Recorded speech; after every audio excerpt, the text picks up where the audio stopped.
Stillman right now. He'll be along here in just a little bit.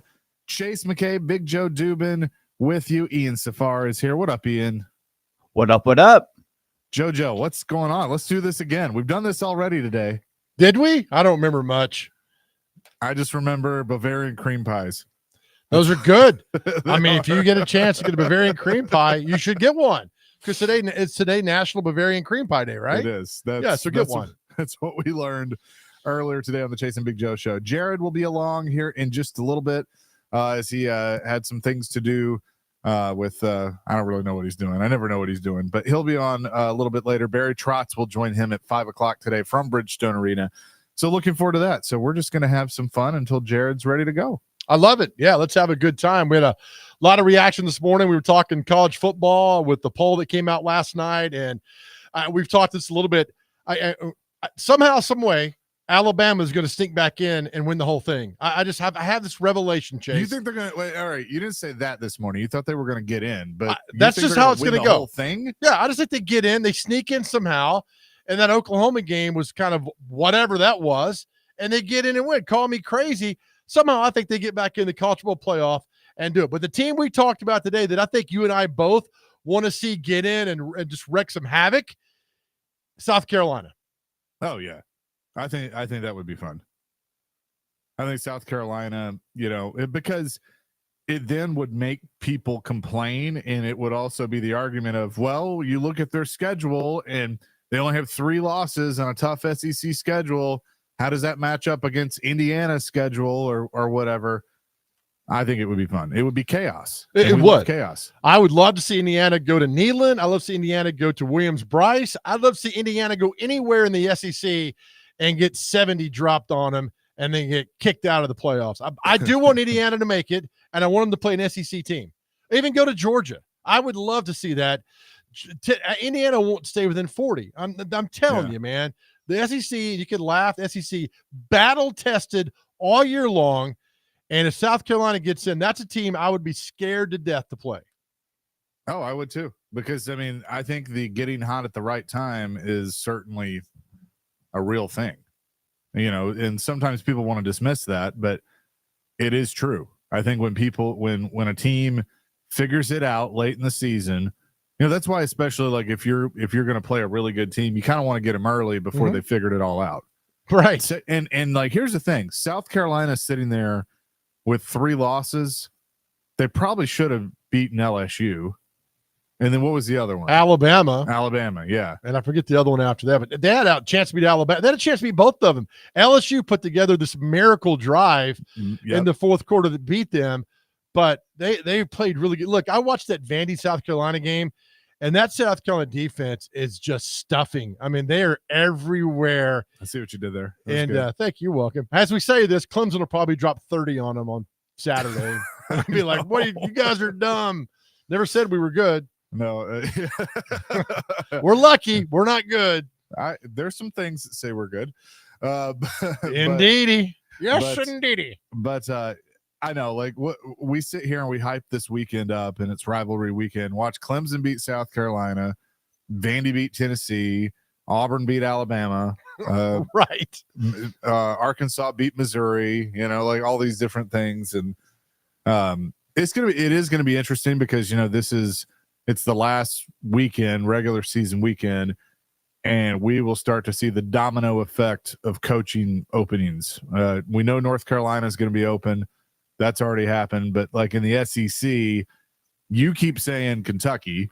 I just think at some point, Kentucky is going to say, all right, we had a good run, Mark. This is as good as it's going to get with us. Take care. That's me. Right. I'm just saying, take care. Yeah, with that. So with this happened. So we talked about this morning. One of our best friends here at the radio station is Dagwood on 102.9 The Buzz. He is a huge, he might be the biggest Tennessee fan in the country. He loves Tennessee Vols football. He is already relegated to the fact that Vanderbilt's going to beat Tennessee and knock him out of the playoff on Saturday. So our question is 615-737. So is Robbie Stanley, by the way. Robbie's the same way? Oh, yeah. Okay. So both those guys he was in here doing the Preds game, and he said, I was like, hey, broke pretty well for the Vols. He says, oh, that just sets us up for a huge kick in the you-know-what this Saturday. I love it.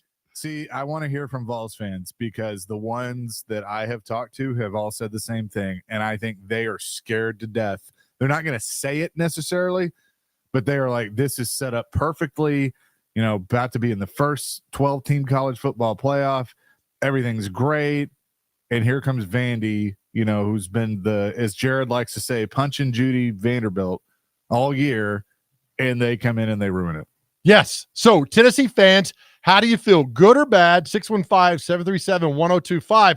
And Vandy fans, if you're out there, how do you feel about Saturday? Because I'm telling you, you beat Tennessee on Saturday. It is the greatest and biggest win in that program, at least in our generation's history. I'm telling you, if you want to argue that, I would love to hear the argument about that. I still say Alabama, like that. They were the number one team in the country. Yeah, but you're knocking out your most disliked rival out of the inaugural Hates probably college football playoff. You are knocking them out. You're sending them home when they're so excited to be there. That's why I think this is if Vanderbilt wins, it's their biggest win ever. Okay.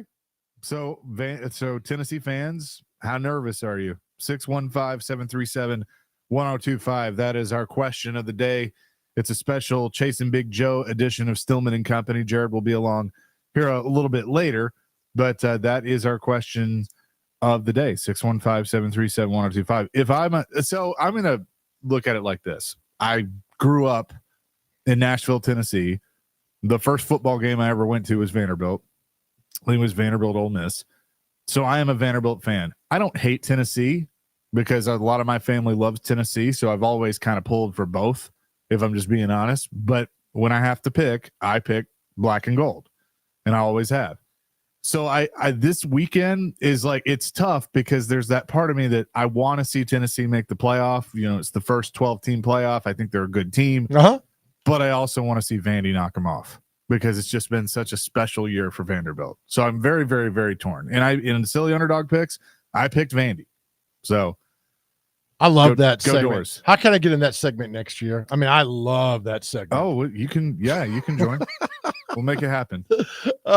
I'd get in it, but is Willie still talking? I'm not sure. But you just talk a game tonight. He's busy. You just talk yourself into why this is Vanderbilt's biggest win ever if they win on Saturday. I mean, look, Vanderbilt hasn't had a lot. They've had some good wins throughout the years. They haven't had the great wins until Alabama. I mean, I know they beat Alabama in '84, but they weren't ranked number one, or were they? I don't remember if they were or not. I don't think so. I don't think they were because Ray Perkins was doing his disaster at Alabama then. But I think this is. I mean, and look, part of me wants to see the chaos and see some of my dear Vol fans like, we knew it. We called it. We knew it was going to happen. So I don't know. I'm 50-50 on this. That's why I wanted to hear from all the fans. I thought you were 55. 56, actually. I feel 86, so thanks. Well, you look 26. I look 54, so thanks. Let's see. Our text line driven by WilsonCountyHonda.com. Craig says, I'm a diehard Notre Dame fan, and I'm nervous as hell about USC this weekend, and USC sucks. So Tennessee fans have to be nervous. I love all the fan bases are like, we're not going to win at all. Let's see. 5774. As a Georgia fan looking in, I think Tennessee handles them easily. Had Vandy been a 3-win team, Tennessee 100% loses. That's actually probably true. Tommy with the text of the day, I'm so nervous I might be drunk by kickoff. That's an 11 a.m. kickoff too, Tommy. So easy, buddy. 4473. Vanderbilt is a joke. Vols by 50. We do deserve to miss the playoffs if we lose, though. Hannah and W. She got a good point right there on that. Yeah, that's why we just don't know, man. Usually we know, like, Vanderbilt will play him tough. Look, they won in 2005. We know that Cutler went up there. He was magnificent. 2007, I think Vandy was up like 23-7 in the fourth and blew it. 1987, they were up by like 30 points and blew the game. So Vanderbilt's always kind of been in it, but you never like, except for 16, 17, and 18 when Derek Mason, had a nice run there, and James Franklin had a nice run too over Tennessee. But in the last since 18, it's been like, I'm telling you, man, I don't know about this game on Saturday. And that's what we're doing. We're talking about We're talking about the Vols in Vanderbilt and how nervous you are if you're a Tennessee fan. 615-737-1025. Don't worry, Jared will bitch about the Titans later. So he'll be back. Don't worry.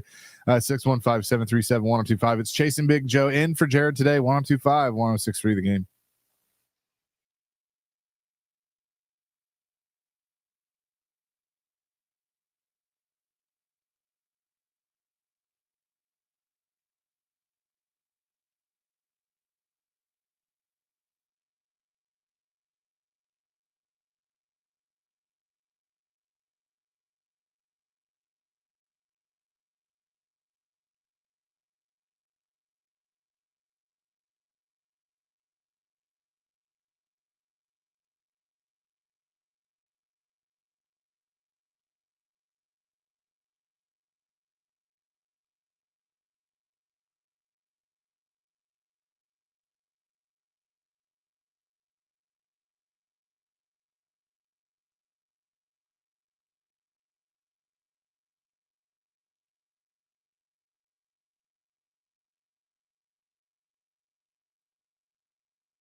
Stillman and Company, 1025, 1063 the game. Chase McKay, Big Joe Dubin in for Jared today.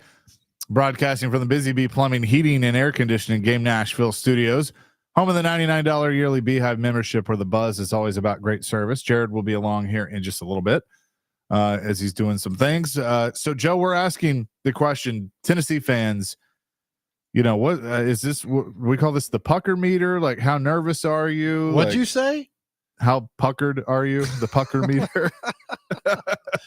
I just call it our friends Vols effect of like expecting the worst, and if it happens, can say, well, I told you so. Because I'm telling you, man, the Tennessee fans I know are like, we're losing on Saturday. We're losing on. I'm like, it's don't. Because they've seen it. Like, I mean, and that's the thing is a Vandy fan. Like I've seen disappointment my whole life. True, I mean, you have. Yeah, like my dad had the joke of, yeah, I'm a diehard Vanderbilt fan. I die hard every week. Yeah, that's right. So and this year's been different, obviously. It has. And so that's the question of how do you feel on both sides? Vandy fans, how do you feel? But Tennessee fans, my goodness, are you expecting the worst on Saturday? I'd like to know if you're expecting the worst on Saturday. 615-737-1025. You can call, you can text. Let's start things off with Alden. Alden weighs in now. What's up? Hey, Chase, how are you guys doing? We're good. I was giving you guys a call. Y'all started off a little rough there. I guess it's that 2 to 6 slot. You got to come off with a hot take, but USC does not belong in the playoffs at all. South Carolina, USC. Either of them don't belong in the playoffs. Get them out of here. Wait, why not? Why not? Because they're not any good this year. I mean, they've come on a little bit recently, but they haven't been a good squad this year. And Beamer's a joke. He's a clown. Okay, right. They haven't been very good, yet they only have 3 losses, and some of those two of those losses at least were pretty close. Right. Yeah, 2 losses that were pretty close, but they're still losses. That's someone else. Okay. So they have 3 losses. Are you an Indiana fan? You want to see Indiana in there at 10-1? They've played nobody? No, no. I'm a Vols fan through and through. My main thing was to come in and talk about the Vols Vandy game and how nervous I am about it. Why are you nervous? I was just saying that statement, I just don't agree with South Carolina belonging in the playoffs in any way or earning a way in there. So let me ask you this. They beat Clemson, maybe, but they're not going to beat Clemson. So if Tennessee, and Clemson's not even great either. If Tennessee loses on Saturday and South Carolina wins on Saturday, they're both going to be 9-3. Does South Carolina deserve to jump over Tennessee or no?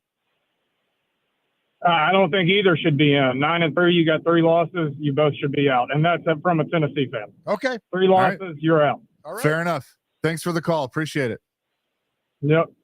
And look, you're going to have people that feel that way. What's interesting, Joe, is how much people are going to have to change how they view what's good and what isn't in college football.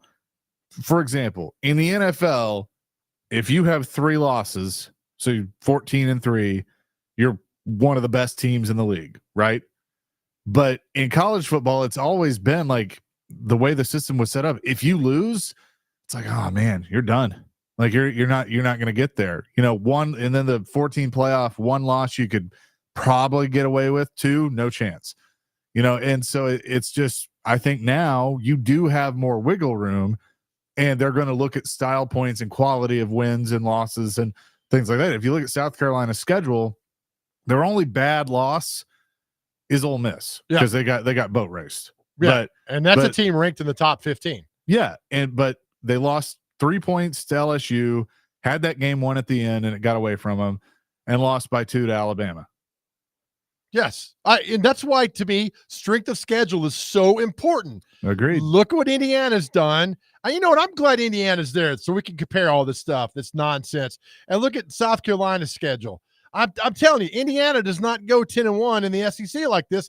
Hell, I don't think they go 5-6 in the SEC.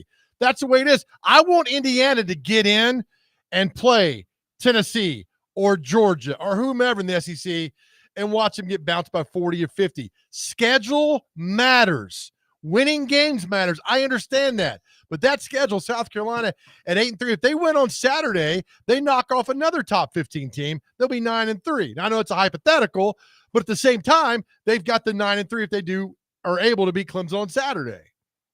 615-737-1025. Let's go to Tom. He wants to weigh in on the Vols. Tom, what's up? Welcome in. Yeah, I think Commodores are going to win this game because I tell you what, that quarterback's slicker than snot. He finds a way to win. That's a good new one. I wasn't sure where you were going to go there. Appreciate the call. Thanks, Tom. All right. Look, Diego Pavia, we've said it. He's a dog.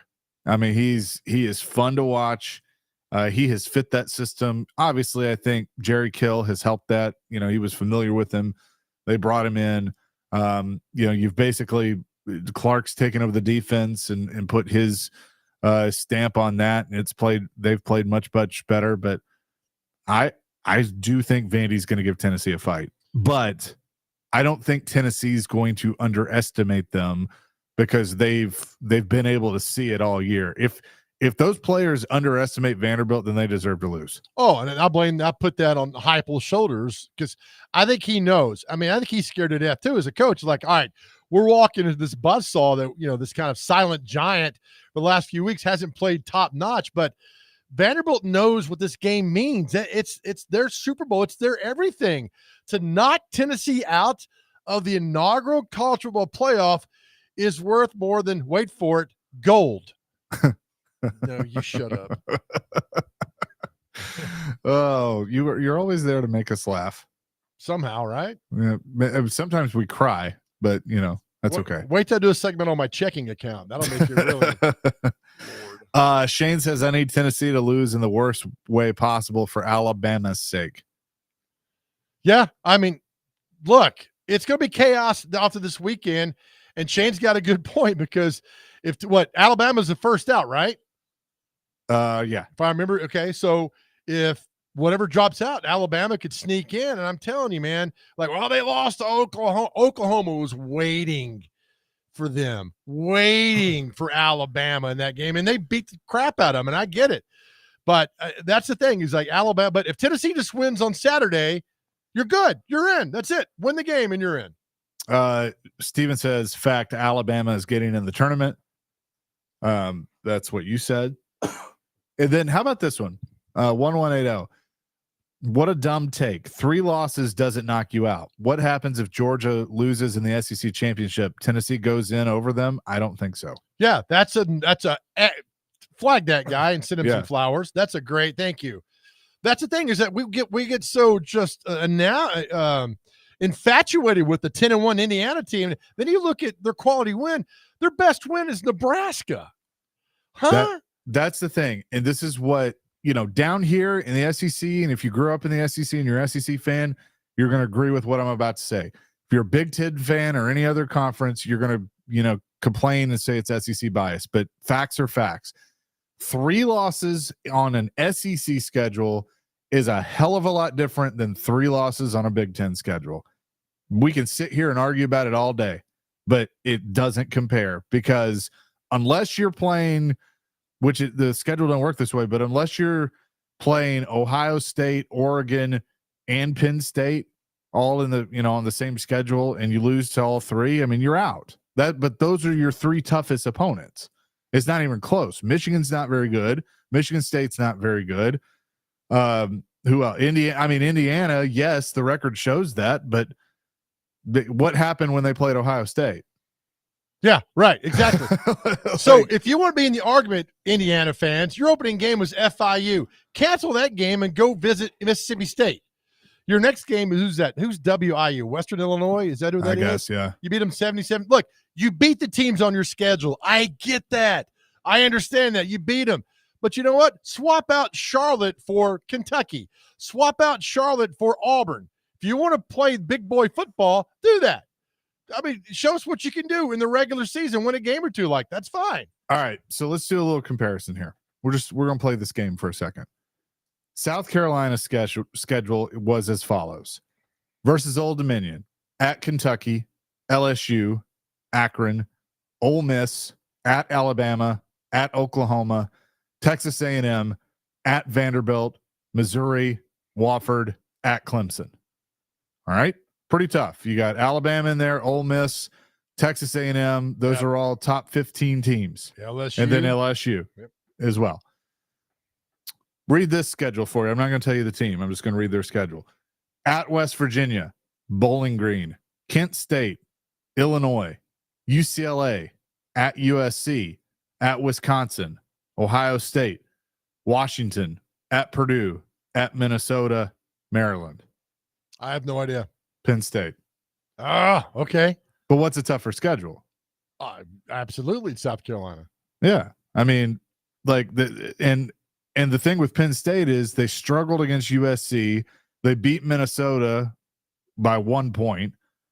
What was another one? They struggled against Bowling Green. I mean, they beat Bowling Green by a touchdown. Yeah. Yeah. And you're going to sit here and you're going to, and look, Penn State's going to get in, and, you know, based on their schedule, they deserve to get in. But you're going to sit here and you're going to say that a 3-loss South Carolina team. I mean, and I'll make the same argument for Georgia. Georgia had the toughest schedule of anybody in college football. If Georgia loses the SEC championship game and gets punished by not getting in the playoff because they lost that championship game, I am with Kirby Smart and everybody that's going to complain about that, because strength of schedule matters. It does. Why? If it didn't matter, you wouldn't have the part of that. What's the point of playing the games? Exactly. Part of the ranking system to go in there. And again, I get it. You beat the teams on your schedule, but you know what? Going forward, you know, drop the Charlotte and try to schedule Missouri. Drop the whatever. If you want to be in there, now Indiana's going to sneak in. They play Purdue. Hell, me, you, and Ian and Stillman could beat Purdue on Saturday running a 4-man team. And look, you're going to win. You'll be 11-1. You're going to get in. And then Indiana, I so hope they go to Tennessee or they go to Georgia and walk in that environment. I'm telling you, walk into Neyland Stadium on Saturday, December the 20th, when it's about 38 degrees in Knoxville. It's going to be so loud. I mean, they're going to put 40 on them. It's going to happen. Let them get in and see what goes on, and send a message to the committee like, this shouldn't happen every year. 615-737-1025. That's our phone and text line, driven by WilsonCountyHyundai.com. It's Chase and Big Joe in for Stillman and company. He'll be along in just a little bit. We'll continue the discussion. College football. How nervous are you, Tennessee fan? You know what? I'll open it up to all fan bases. It's rivalry weekend. How nervous are you? Like, where are you? If your team is in the playoff right now, you feel good, you're nervous going into the last weekend, let us know. 615-737-1025. Chase and Big Joe in for Jared. 1025, 1063 The Game.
Chase and Big Joe in for Stillman and Company today. Jared will be along here in just a little bit. 615-737-1025. That's our phone and text line, driven by WilsonCountyHyundai.com. Chris Sanders is going to join us here in just a few minutes, but taking your calls and texts on the college football playoff and how nervous you are. Joe, we'll get back to the phones in a second, but there's some pretty good texts right now. Tommy does point out Clemson is first out, Bama is second out. But they're right there together. Okay. Steven with a good point. The college football playoff is a television show, and Alabama gets ratings. He's not wrong. He's not wrong. And that's the whole thing about, I know they in order to get this, they had to appease the group of five. And so a group of five team is going to get in. Right now it's Boise State, and Boise's going to be fun. Like, there's no doubt Boise's going to be fun. But we all know how this is going to shake out.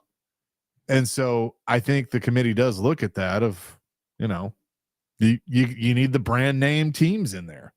That's what people want to watch. You are correct. Tyler says, guys, you can't have 3 regular season losses and be in there if there are other teams from other conferences with better records. I don't disagree that the strength of schedule matters, but they don't ask that when division winners get in the NFL playoffs. Nobody talks about strength of schedule there. It's just too hard to compare. There have to be some sort of cutoff to make it less biased. Good point. That's a really good point. So, yeah, you're not wrong, but it does matter. If you just put everything into a computer and just did rankings or standings and win-loss, then that's fine. If that was the format, I'd be fine with it. And I think it's going to get that way because I think eventually there's going to be like a 32-team playoff. I know that sounds like a lot, but it's going to be that way, and it'll all be based on record and divisions and what have you, and a bunch of whatnots. Yeah, and whatnots, conversate and whatnot. That'll be there. Let's see. Yeah. Chase and Big Joe aren't whiny enough. You guys need to melt down over some nonsense at least once this hour. I responded back to him. I saw that. You said, why don't you shut up? Well done. Let's go back to the phones. Bruce wants to weigh in. 615-737-1025. Hi, Bruce. What's up? I'm great. How are you guys? Good. Hey, quick piece of feedback. And full disclosure, I'm a Penn State guy, so I'm a Big Ten guy. And I'll be the first to admit that top to bottom, the SEC is the strongest football conference. There's no argument there. It's not close. Having said that, I wanted to talk about scheduling and then talk about what the committee has done. First off, on scheduling, you can't choose. Once you're in a conference, the games you're assigned to you are assigned to you. So you're going to play your conference games. And by the way, the SEC plays less conference games than any other conference in America, and that's significant. Which is a mistake. Yeah, I agree. So if you look at, you were bringing up South Carolina's schedule. Their out-of-conference games included Wofford and Old Dominion, and can't recall who the other one was. Bowling and Green. Again, so okay, and out-of-conference, those aren't significant challenges. You can't control your in-conference games, so it's a little bit of a rough argument. The second thing is how the committee has worked. You're talking about the schedule should matter, et cetera, et cetera. When the BCS began, it was a computer ranking. That computer ranking was taken off because people wanted to have the eye test brought in. They still have the computer ranking, and they run it. The computer used to do it. BCS were exactly the same in the exact same order. And the computer ranking had 15 of the top 16, the same 16 teams in. So whether you take the human factor out or not, even just going on strength of schedule, results, etc., the computer's spitting out the exact same result as this committee. Okay, yeah, and that's fair. Appreciate the call, Bruce. No problem. Yeah, and good stuff there. And it's Akron. That's what I meant. South Carolina, and the out of conference. It is kind of interesting to compare like the old way of doing it to the new way of doing it and see how close they get. It is. You make a good point. Look, I think the SEC should play 10 conference games now that there's 16 teams. And you can have your 2 cupcakes. I've got no problem with that. And he makes a good point on that. But at the same time, when you're running the gamut of Auburn, Alabama, Georgia, Florida, LSU, I mean, what is that more difficult than Northwestern, Illinois, Iowa, Nebraska? I mean, times change. Until those teams are good again, like Nebraska was in the 80s and 90s, the SEC is going to be better for that kind of a gamut you're going to run through. So we're going to argue this all day. Nobody's going to be happy. But it comes down to the simple fact of Tennessee's got to beat Vanderbilt on Saturday to get in the playoffs. That's it. Okay, so you bring up 10 conference games. I don't hate that, but here's the thing that I don't want to see go away, because you know this probably better than anybody, that you schedule those quote unquote cupcake games. That's huge for those schools because they're getting money out of it. So for an MTSU to go to Tuscaloosa and play Alabama is a profitable thing for MTSU. It is. And that helps. That's helping improve Floyd Stadium and all the things that they have in that program. So I don't want to see that go away, because I know what that does for those smaller programs.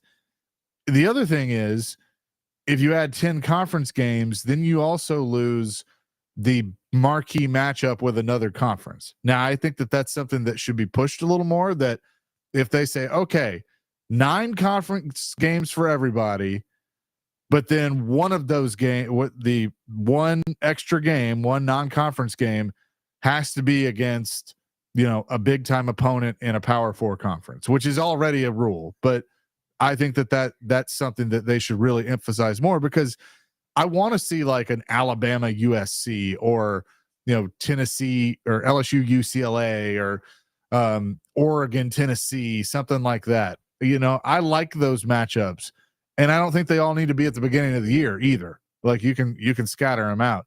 So if you did it that way, you had 9 conference games, 1 Power 4 conference game, and then 2 Group of 5 games, I'd be okay with that. Unless you're talking about adding a 13th game, which I don't think they're going to do. All right. Yeah. Yeah. That's a lot right there. No, I mean, if you want to add one more, I'm good with that, because you got 8 now, and have those. And look, don't take all the games away from those schools, from the Monroes and the, UTSAs and teams that play those schools, to get that money and get that revenue, which is fine. But same time, I mean, I look, you got to go out of conference to play another Power 5. That's fine. Bottom line is, just win your damn games. We spent too off by, well, if they lose and what happens, let's go win your games. If you lose, deal with it. But all too often, we're trying to shoehorn teams in that lose games that probably shouldn't be there. And so just go and win your games. That's it. Bottom line. I know it's easier said than done, but you want an answer? I don't have an answer. You want a solution? Win your damn game. Pretty much. Wesley wants to weigh in on the playoff. Wesley, what's up? Hey, yes, sir. I've been listening to y'all for a while. Y'all do a lot of good stuff, but this whole rank a schedule and all this, I've always wondered, why don't they just go and break it down to this? Whoever wins the conference champions out of these conference gets put into a playoff bracket. They should be the best out of the conference, whether it be Indiana in the Big Ten, Georgia in the SEC. Do it that way. That's fair. And then if they want to throw in some other teams that didn't make it, okay. But that's just what I've always thought. Then it don't matter about win-losses, strength of schedule. You've got to win your conference to get into the playoffs. Yeah. Thank you. Thanks, buddy. Thanks, Wesley. And they're doing that now. They are the Power 4 conferences or the highest ranked 4 conferences get a first round bye, and then the 5th was the Group of 5. They get in as well. Yeah, so they are doing that. It's the same model the FCS uses. You win your conference. There's not a conference championship. You get in.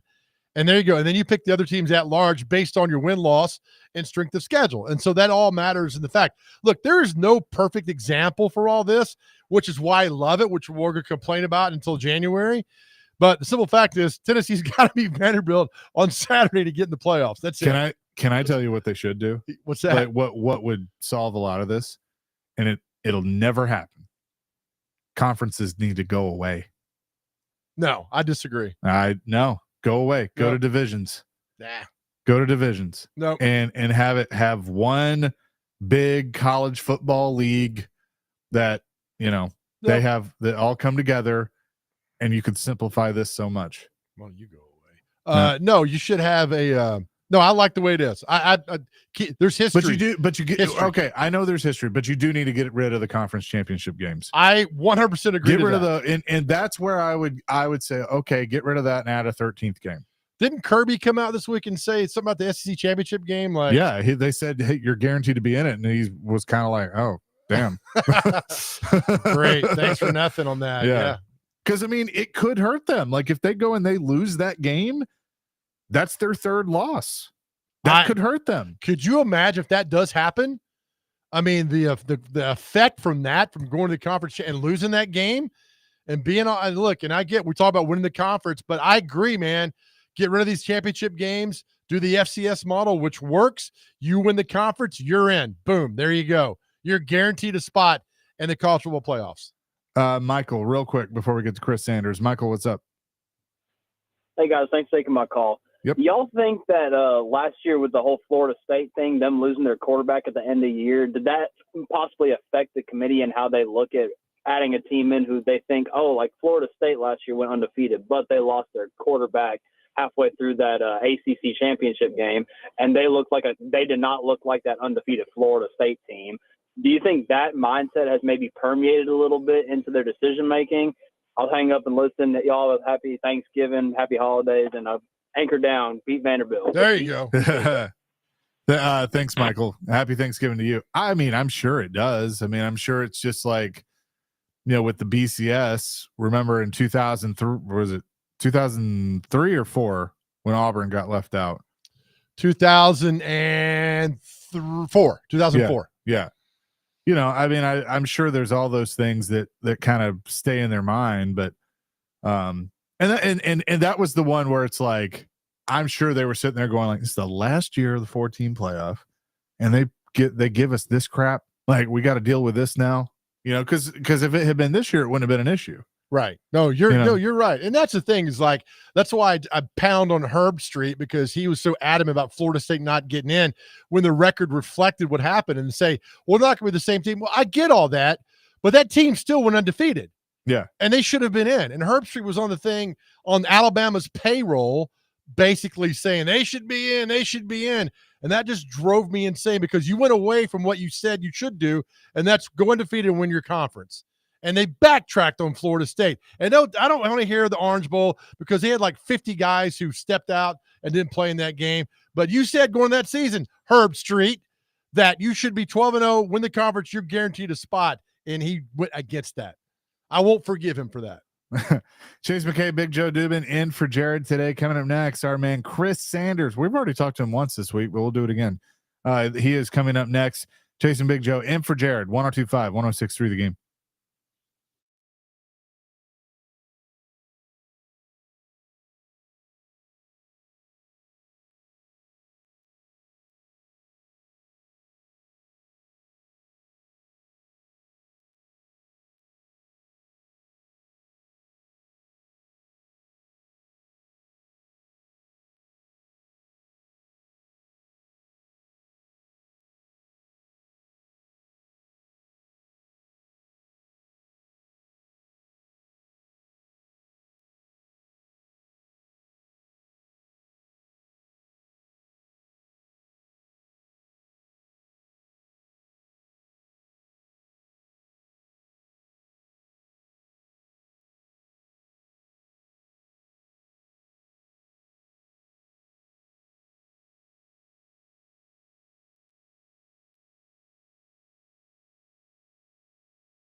Chasing Big Joe in for Jared Stillman today. He'll be along here in just a little bit. Continuing the discussion on some college football. You can, speaking of, tune in to 93.3 FM Totally Hits, Totally Nashville this Saturday. As the Blue Raiders take on FIU. Kickoff at 1. The pregame with our man Big Joe and Chip Walters gets underway at 11:30.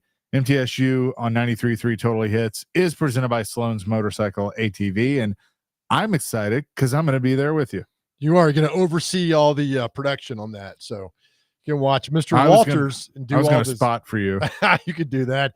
You can watch Mr. Walters in all of his glory do a fantastic job. I couldn't do what he does play by play with all the names and stats and numbers. It's truly him and Mike Keith and our friend Joe Fisher and Andrew Allegretta. All these guys are just, and Kevin Ingram are just so good at what they do, man, that I could never do that. Yeah. I mean, look, there's a lot of talented play-by-play people, in this town. Jeff Helm. I mean, if you've never heard Jared do a game, Jared's pretty darn good at it too. Pete Weber, Max Hers. Wait, Jared does he not? Does he scream at players too? No. One of my favorite things from probably, this has been like 7 or 8 years ago. We were, and you and I are going to do the pre and the post game for the Music City Bowl this year. Okay. So we had that, right? We had the pregame show, and Jared and Floyd did the pregame show. Well, all of a sudden, the game's about to kick off, and ESPN at the time had the rights to all the games, and so they were on another game, and they were just going to join in progress once the other game was over. It was like still early fourth quarter in this other game, and so we're all kind of scrambling on what to do, and Jared looks at Floyd and goes, "Here's a roster, get ready." And Jared started calling the game, and Floyd was the color analyst. Oh, that's very cool. I'll have to go back and find it. It was awesome. Like the fact that they had no prep, they didn't, they had a roster to look off of, and that was it. It was very well done. It was awesome. And Floyd, the old coach came out in him and like, what's this lineman doing down here? You're like, not blocking. It was great. So I love it. We might catch up with Chris. I guess he had enough of us this week. I don't know. 615-737-1025. Continuing the college football discussion. Eric in Nashville wants to weigh in. Eric, what's up? Hey guys, happy Thanksgiving to you guys. Happy Thanksgiving. Hey guys, listen real quick. I don't have a problem if you want to leave Alabama or Ole Miss out of the playoffs. That doesn't bother me. What really bothers me, especially about Indiana and Notre Dame, is their just ridiculous schedules. Indiana, to me, their schedule's like 100 whatever was 7th or 8th, which is ridiculous. And my point is, if they're going to feel like, well, why should we change our schedule? If we're going to do that, we're just going to schedule weak Sisters of the Poor or whatever, or less whatever their requirement says, unless they change the schedule where they can play some of the more top echelon teams of the conference. And Notre Dame would say the same thing. We don't have to belong in the conference. We're going to do what we want to do, and as long as they don't invite the playoffs, we'll take those rules, even though despite the fact they lost to Northern Illinois. So another thing I think they should do, I don't know if they'll do it, is what is your strength of the schedule and your opponent's schedule? Because I think that would probably help out, too, to get more quality playoff teams than just people just saying we can schedule whatever we want to and still make the playoffs. That's my issue. I know. Listen, don't go to. I totally agree. Let me tell you this. From the biggest Indiana booster in the world, when I said, I can't believe your football team is 9-0, he says, hell, I can't believe the football team is 9-0. I don't think anybody expected this from Indiana. I really don't. Not a soul. Yeah. But we'll see if they'll change it going forward, because I agree with you about if you want to eliminate, the conference championship games and all that type of stuff. But I definitely think another criteria has got to be strength of schedule. Like, because if you're going to make it like where you allow more teams in, like the NCAA tournament, look at what is their strength of schedule. And if it's a good strength of schedule, then definitely they deserve to be in. But if it's ridiculous, like it's not even like in the top 50, certainly not in the top 100, why we reward teams like this? And I feel like unless you change that, they're going to keep doing it. And the teams are just going to say, well, as long as we get in, we don't have to change. You guys will get off. Y'all have a great weekend and a great Thanksgiving. Take care, and we'll talk to you soon. Thanks, Eric. Appreciate it. Happy Thanksgiving to you. I mean, it's a good point. But that's the best part about this whole deal is there's not really a right or a wrong answer. Like if they did it one way, it would be fine, and we still watch it. Keep it this way, it's fine. We still watch it. It just makes for an interesting discussion. It does. I love it. I got a treat for you. I haven't even told you we were going to do this yet. Oh, is it chocolate? No. I saw this article earlier on ESPN.com, and I said, okay, I gotta bring this out for Joe because I think he's going to like this. Okay.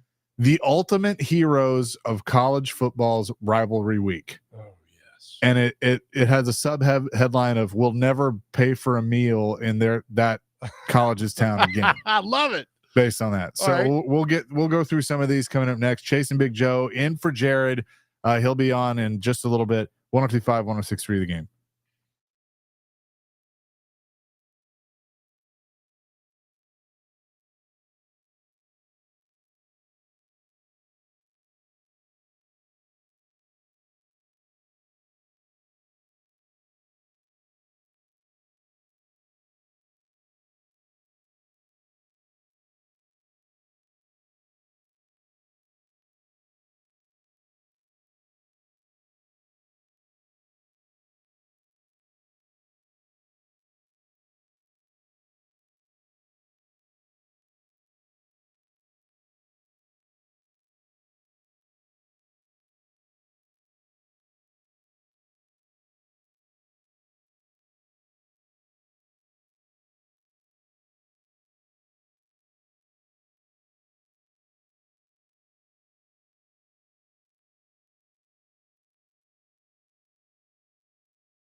Stillman and Company, 102.5, 106.3 The Game. Here on this Wednesday, Chase and Big Joe in for Jared.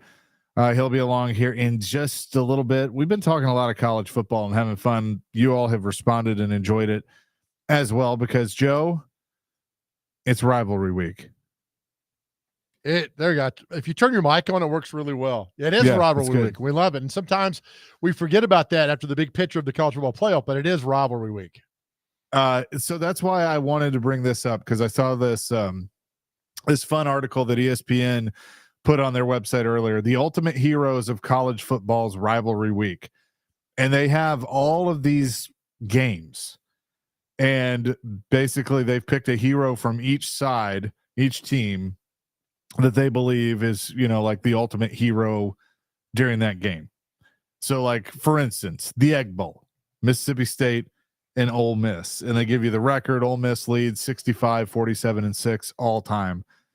Let's see if you remember some of these games because I was reading through it and I remember some, but not all. Okay. 1999 Egg Bowl, the kick. I do not.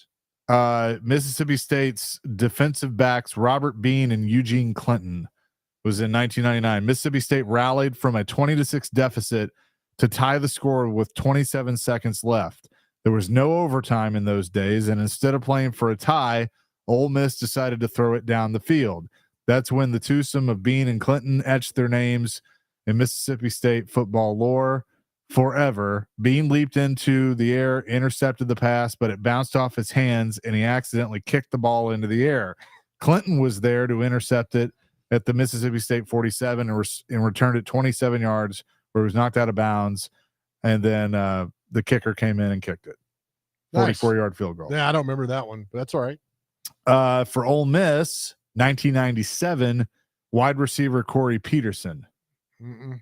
You don't remember him? Nope. Do you remember who the coach was for Ole Miss in 97? Was it Tuberville? It sure was. Yep.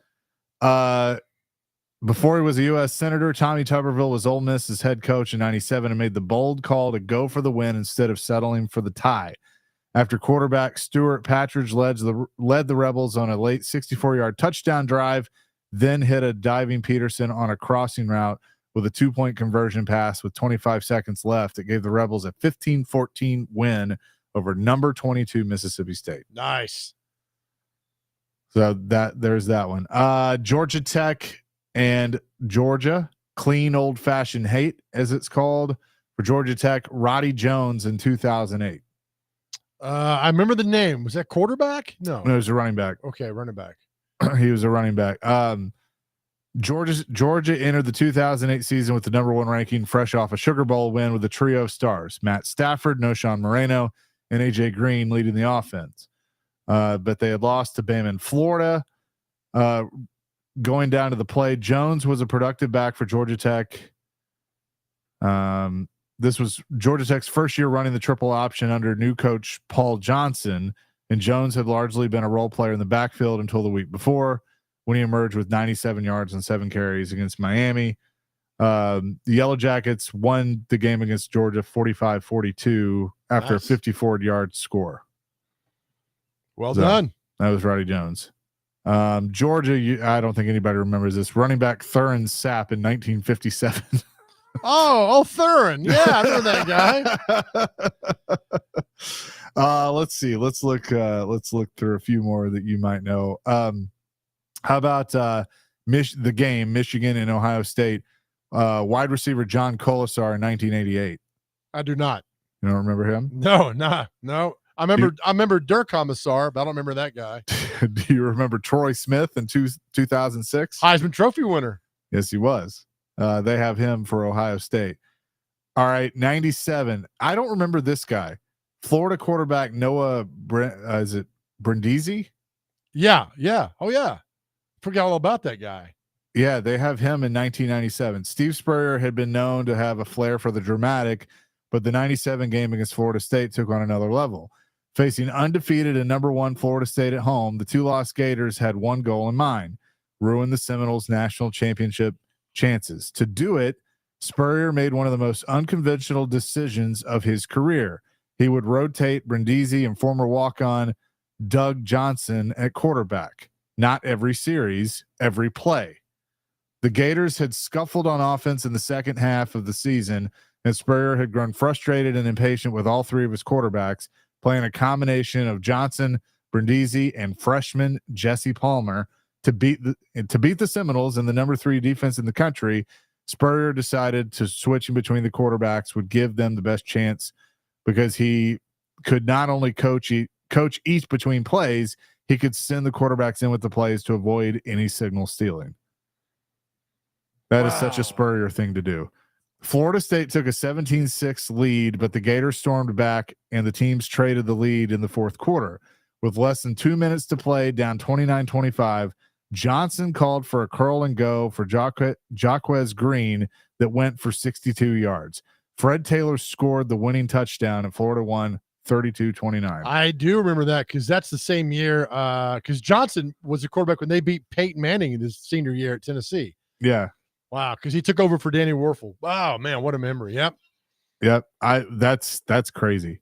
And then for Florida State, they have quarterback Marcus Outson in 98. Well, yeah, because he was the third teamer that came in and played, and then he got to the national championship and got beat by Tennessee. I think he passed away like a month or two ago. Oh, really? Yes, I think he did. Dang. Yep. All right, Iron Bowl for Auburn. Yeah. For Auburn, they have defensive back David Langer, 72. I would have gone Bo in 82 when Bo jumped over on 4th and 1 on the goal line. Did Auburn win that game? How was that drink? Was that a big gulp? It was. I needed it. Big gulp, son. Good job, Darren. I would have said 82 for Bo as a freshman, and they went down the field and they beat Alabama. That's me, though. Okay. For Alabama, they have defensive back Rory Turner, 84. Oh. That's the wrong way, but the Iron Bowl is filled with its own nicknames for certain games, and the star of the wrong way bow game in 84 was Alabama safety Rory Turner. Alabama was on his way to its first losing season in 27 years, making the 17-15 upset of number 11 Auburn and Bo Jackson even sweeter. On a 4th and goal from the 1 with 3:27 to play, Auburn coach Pat Dye decided to go for the touchdown instead of kicking the short field goal. Jackson misheard the play call and went the wrong way, and Brent Fullwood was left without a lead blocker. Turner drove Fullwood out of bounds for a 3-yard loss. Oh, Brent Fullwood is a great running back backing up Bo Jackson. I thought Chris Davis might get that because he returned the kick 6. Yeah, I mean, that's still one of the greatest ever.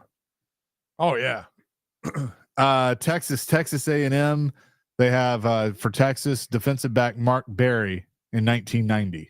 Nope, don't remember. For A&M wide receiver Matt Bumgardner in 1999. What a bum. No, I don't remember. No, I don't. What was that? Give me the 1991. So that was by 1990. There was hope unranked in preseason polls. The Longhorns beat number 21 Penn State. Sorry, get through that. Heading into the rivalry game against the Aggies, the Longhorns were 9-1 in a what they called the quote shock the nation tour after beating number 4 Oklahoma and Dallas and number 3 Houston at home. The Aggies came into the game unranked despite being 9-2-1 with road losses to LSU and Houston by a combined 14 points and a tie against Baylor. They won 4 straight heading into Austin with bragging rights on the line. Darren Lewis, who had become the Southwest Conference's leading rusher, had 25 carries for 150 yards against Texas that day and became the 5th player ever to cross 5,000 career rushing yards. With 3:46 left, Aggies quarterback Bucky Richardson, who had just scored on a 32-yard option keeper, pulled A&M within 28-27. And coach R.C. Slocum opted to go for 2 and the win in Austin. The Aggies ran another option play, kicked it outright to Lewis, and corner Mark Berry found himself one-on-one with the star running back, an old friend he grew up with in Dallas. Lewis slipped briefly, but Berry shed a block and dropped Lewis. Nice. And that's how they won the game. Oh, okay. I love that. That's cool. I'd never heard of that story. 99 was for A&M was remember when the bonfire collapsed? I do. That was it. Oh. And that was it. The teams played the following week, and Bumgarner had a big game. Real quick, the one that I've been saving for the very end. Tennessee, Vanderbilt. Who would you say they have for Tennessee? Because I was surprised by this. Was this modern day or was this like 1917? Oh, this is modern day. For Tennessee, hold on, give me this here. Tennessee, I would go with over Vanderbilt. Oh my God, I don't know. I'm trying to think. It was Philip Fulmer's last game as Tennessee's coach in 2008. As the university announced earlier in the season, he would not return. Vanderbilt was in the midst of one of the best seasons and favored in the game for the first time since 1984. The Vols, assured of a losing season, weren't going to a bowl and were limping to the finish line in Nashville. Eric Berry, a future college Hall of Famer, was a big part of making sure that day that his Hall of Fame coach went out a winner. Berry returned an interception 45 yards for a touchdown in the first half, and Tennessee won 20-10 despite completing just 4 passes in the game. Oh my goodness. Can I guess Vanderbilt? Yeah. Patton Robinette, 2013. Nope. Oh man, Cutler, 2005. You're right on the year, wrong on the player. Earl Bennett. Vanderbilt snapped a 22-game losing streak against Tennessee in 2005 and won 28-24. First time the Commodores had beaten the Vols since 1982, and the first time at Neyland Stadium since 1975. The hero of the game was receiver Earl Bennett, a freshman who caught all 3 passes and accounted for every yard in the game-winning drive, including a 6-yard touchdown pass with 1:11 left. Bennett caught 14 passes that day, the start to a stellar career at Vanderbilt. He set the SEC single-season record for receptions by a freshman that season at 79, none bigger than his final catch. I get it. I would give Cope because he had to catch those passes from somebody who was hitting him right in the chest, and that was Jay Cutler. And Jay Cutler was amazing that game.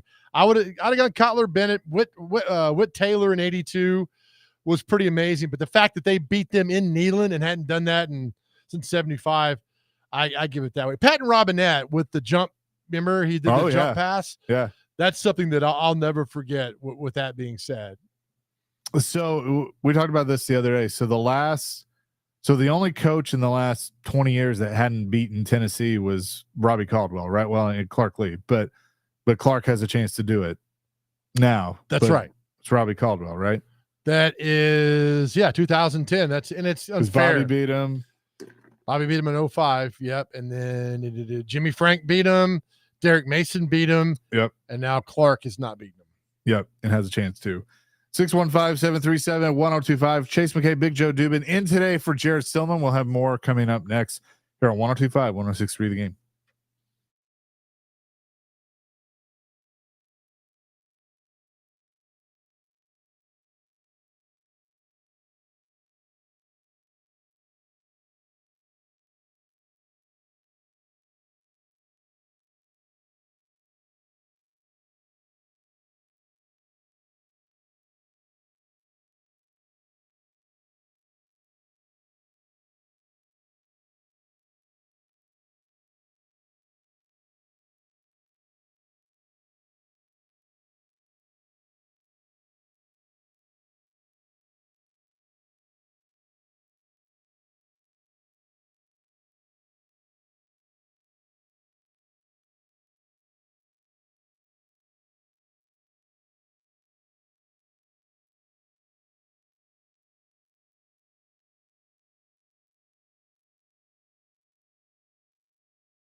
Chasing Big Joe in for Jared Stillman this afternoon. He'll be along in just a little bit. Barry Trotz going to join him at 5:00 at Bridgestone Arena.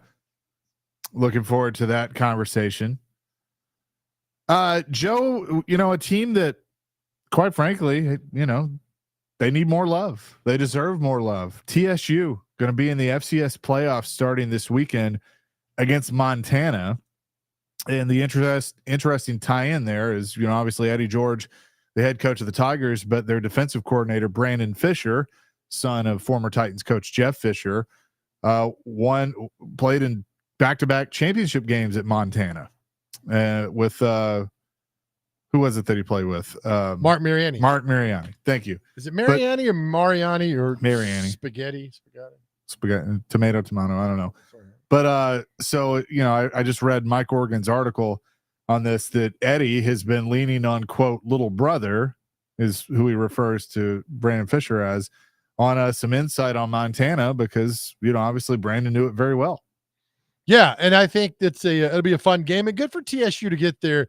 I mean, look, you get in, anything can happen, and that's the whole point of getting in. We talk about the Power 4 college football playoffs or whatever the big one.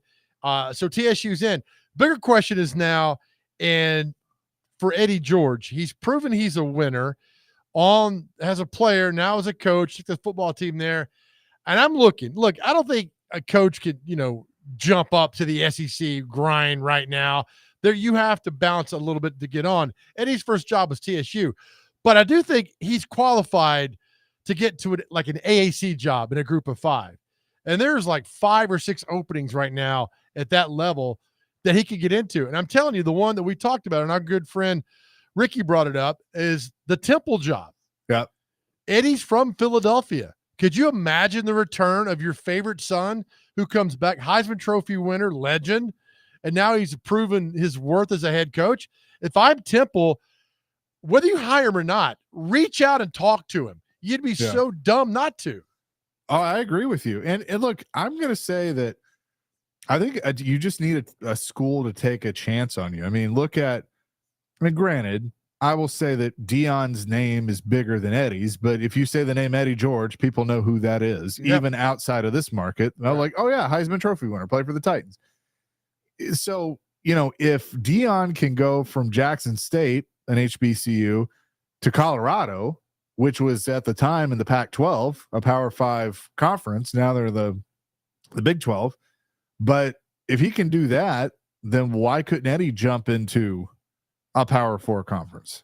I mean, I think it's certainly possible. And I look at a job that opened up this week. I'm not saying Eddie could go to North Carolina and do a better job than Mac Brown, but what he's done at TSU, it's worth talking to him. See, why not? If you're looking for a, kind of the up and coming name. Yeah, and you've got you've got the instant name. You don't have to explain to a kid who Eddie George is. Right.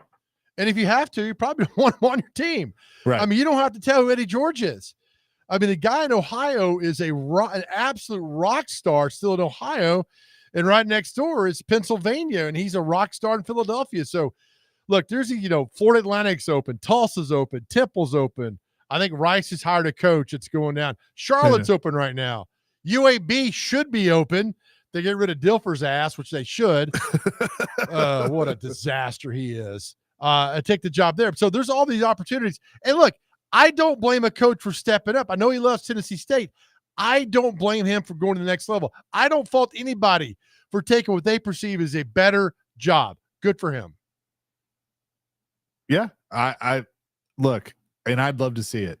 I would love to see. I love obviously TSU and what the job that he has done there.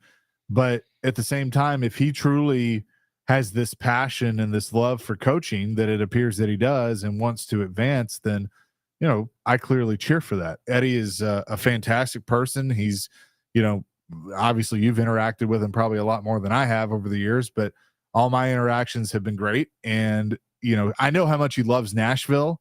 There's a reason that after his career was over, he stayed in Nashville.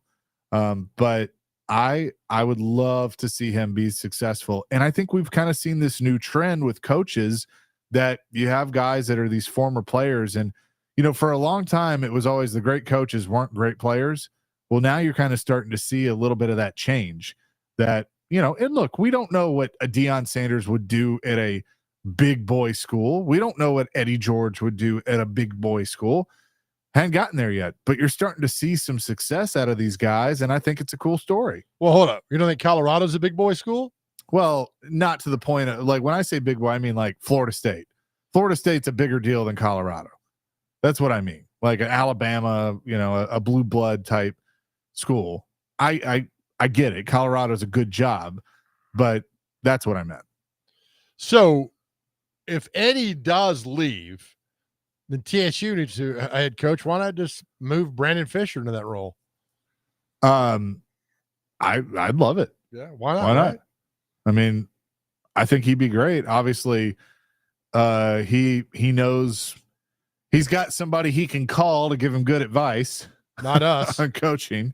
Yeah, no, you're correct to that. But look, he's done a heck of a job over there, and the fact that I think his name should be thrown out. I mean, Kennesaw State's another job that's been talked about.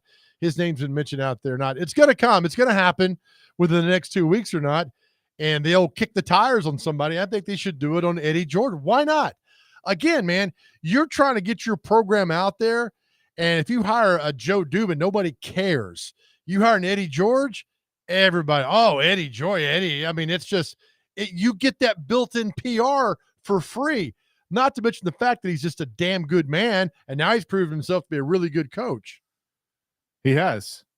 Do you like this trend, though, of like the players turning coaches, like big-time coaches, like, not just going and helping out the local high school team? No, I mean, I do. And that's the things we've talked about on the show about why Hall of Fame players don't make good head coaches. And I go back to Mike Singletary when he left the 49ers and what happened. And he said, basically, they don't prepare the way I prepare, and I can't get them to prepare the way I need them to prepare. That's why it didn't work. And you look about, Munchak was one of those coaches. Forrest Gregg was the only Hall of Fame coach I remember that at the time took the team to the Super Bowl. Then Ditka came along and took the Bears there. But those guys are few and far between as far as head coaches in the Hall of Fame as a player doing that because they see the game differently. Now, guys like Eddie, all that's a new generation of coach. I don't mind it at all. And look, who would want to play for Eddie George? I mean, who would not want to play for that man? That's the point. Yeah. Would you say in college, at least, is Steve Spurrier one of the best examples of a guy that played at a high level, won a Heisman Trophy, and then obviously a Hall of Fame coach? Yeah. I mean, that's the one. I'm trying to go back in my mind about. Johnny Majors. Hell yeah, Johnny Majors should have won the Heisman. Should have. The Notre Dame bias took him down in 19, and I wasn't even around. I'm still bitter about that. Paul Hornung was on a 2-8 Notre Dame team. Johnny Majors was the best player in college football that year. But again, we've talked about this. The Notre Dame, and we brought it up, a lot of the sports writers at the time were Catholic. I mean, it's known. And they wanted Paul Hornung to get in. 2-8. Paul Hornung won the Heisman Trophy over the best player in college football. That will not happen. You imagine a 2-8 player again trying to do that? It won't happen.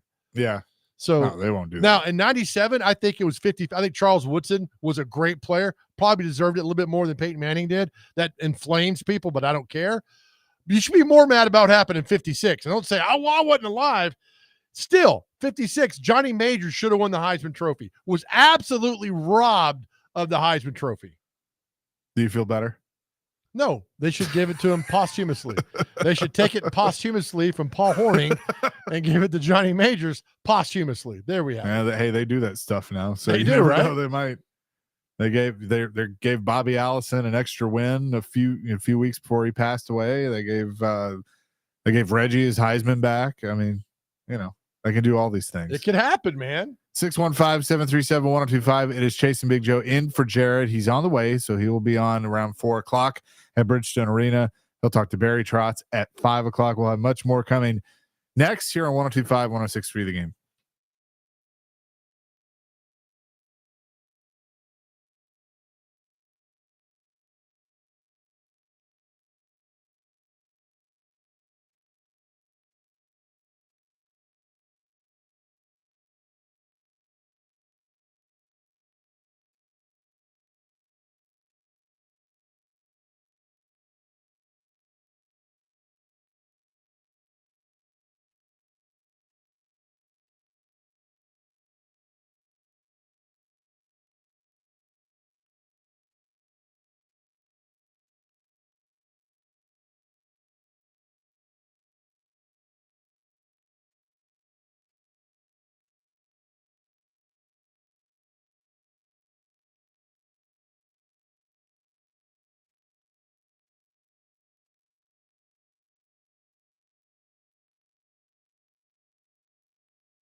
Chasing Big Joe in for Stillman and Company today. Jared will be on at 4. Hope you're if you're traveling, being safe. I know Thanksgiving tomorrow. Happy Thanksgiving to everybody.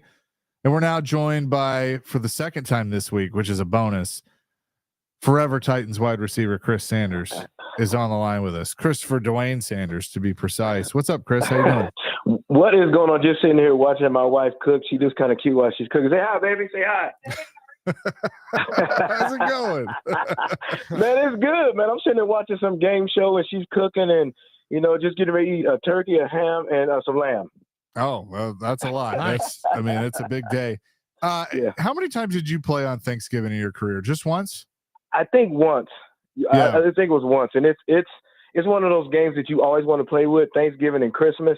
And as a kid, I dreamt about playing it. And we actually played Dallas, and I think I had like one catch for negative yards. Well, I'll tell you something funny about that game. Yeah. So it was 97. You guys had just come here as the Tennessee Oilers go down to Dallas. I grew up a huge Cowboys fan. And like 2 days before Thanksgiving, my dad was like, "Hey, I'm going to be in Dallas for the game." Well, I thought that meant that we were going to be in Dallas for the game. And so that didn't happen. So he calls me. He goes that it was something that I think he got to go with the team or whatever. Oh, with the wow. Oilers. And so he calls me before the game. I'm at my grandmother's house and she's like, "Your dad wants to talk to you." And I say, "Hello." And he goes, "I'm standing on the star at Texas Stadium." And I was like, "Oh, great." my goodness. I go, "Great." And I hung up on him. I was so mad. But those games are so fun. I mean, I was trying to get the MVP because they give you that big old turkey leg. Yeah. And I don't know if you're gonna get it for one pass for negative yards. I did my best, but it's just one of those games. You see all the stars. You see Emmitt Smith. You see Troy Aikman. You see Michael Irving. And when you actually get a chance to be on the same field with those cats, it was incredible. A game that I'll never forget. I think you guys won that game, didn't you? I think. Yeah, you did. You did. You won 27-14. Oh, there we go. How many catches did I have? You had one catch for 14 yards. All right. So it wasn't negative. There you go. You were targeted 3 times. Frank was the leader, 3 catches for 39 yards. Yeah. Oh, wow. Steve was 9 of 17 for 80 yards, 1 touchdown. That is unbelievable. Aikman threw 3 interceptions. Oh, he was 20. Get this: 27 of 42, 356 yards, 2 touchdowns, 3 picks. Emmitt Smith, 10 carries, 22 yards. Oh my gosh! But Chaser, read the Eddie George stat. 34 carries, 110 yards. Woo! Oh man, our offense ran through Eddie. Man, we throw the ball once every 2 times. 5 times. Yeah, Frankie with three catches, 39 yards. Michael Irvin, 5 catches, 118 yards, 2 touchdowns. Oh, he was killing it. He was. It's funny because on the sideline when I would, when I was on the sidelines, I would watch Irving, and he wasn't fast. I just watched how he ran routes, his technique, and just how he just took over a game, man. So I kind of, it was an honor to be in the same field with that cat. So here's some names you probably remember. The interceptions, I was curious who had them. Marcus Robertson had 1 for 48 yards. Darrell Lewis had 2. Oh, yeah. I remember Darrell Lewis. Yeah, I remember Darrell Lewis. When I first got in the league, me and him would go at it at 1-on-1. I mean, he's one of the, in my opinion, there's a couple of corners that were hard to beat. One was Dale Carter from University of Tennessee, and it was Darrell Lewis in practice. He was smart. He was physical at the line of scrimmage, and he was a great little player. Do you know who had 1 tackle on the punt team that game? I did. Rodney Thomas. Nope. Dave Craig. He was on the team. Hey, he was I'm telling you, he was so awful looking in his uniform, man. I mean, it was the worst. Was he the backup? Was he? Who was the backup in 97, 98, right? Wasn't that Dave Craig? Because what's his name was already gone. Chandler was already gone. He was with Atlanta. Chandler was gone, but there was another quarterback that was there. I can't remember. Was it Billy Volek? Billy Volek was there? No, he didn't get there later on. Oh, it was another. Right, he was a lefty. He was a lefty. The guy was a lefty. I can't remember. I don't remember. It wasn't Steve Matthews. I know that. No. He was, what are you laughing for? He was there in 99 on your team. It was this moment in Titans Oilers history. We love this.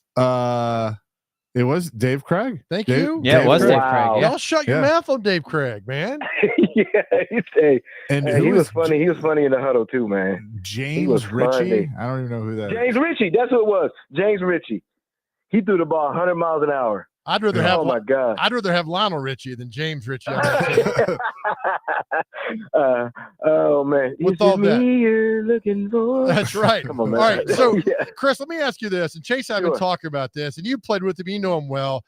Eddie George. All right. He's done a great job at TSU. Can you see him making that next step to a bigger program? Because we can, and maybe he should. What makes him so good? You know him. You played with him. You sweated with him. Everything else. What makes him so good? His mental toughness. I mean, when I've seen, and I'm gonna share the story. We were at Ohio State, and this was before he won the Heisman, and he fumbled like 2 times against Illinois, and the whole stadium was booing him. And he went back to his dorm room, and he's crying and this and that. And every day he came to work. And then 2 years later, he won the Heisman. And the reason why I share that story, to get booed in a stadium, to say he'll never amount to nothing, and then you go win the Heisman 2 years later, his mental toughness. And then when he was playing, in the Titans, when he played with the Tennessee Titans, there was one game where he fumbled twice against the Green Bay Packers, and the stadium booed him. So the reason why I share those stories is his mental toughness is amazing. So when you're talking about a guy that has mental toughness, that overcomes adversity, he goes to a team to where, it's lackluster, the first couple of years, and then all of a sudden, his 4th year, they win they're co-champions of the OVC. It's his mental toughness, and those kids are following suit. Well, and I remember too, a few years ago when Derrick Henry was struggling, and what turned it around? Who did he talk to?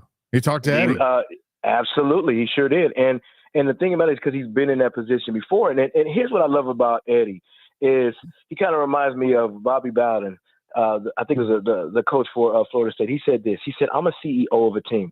I hire the best coaches and I let them coach." If you watch Eddie George, Coach George on the sidelines, he hires the best coaches and he lets them coach. So he just his job is to motivate these guys and create a vision and create an identity of this team. And that's exactly what he did. So when you talk about going to the next level, that's what you want to do. You want to build an identity of these teams, create a vision, and be a CEO and hire the best coaches and let them coach.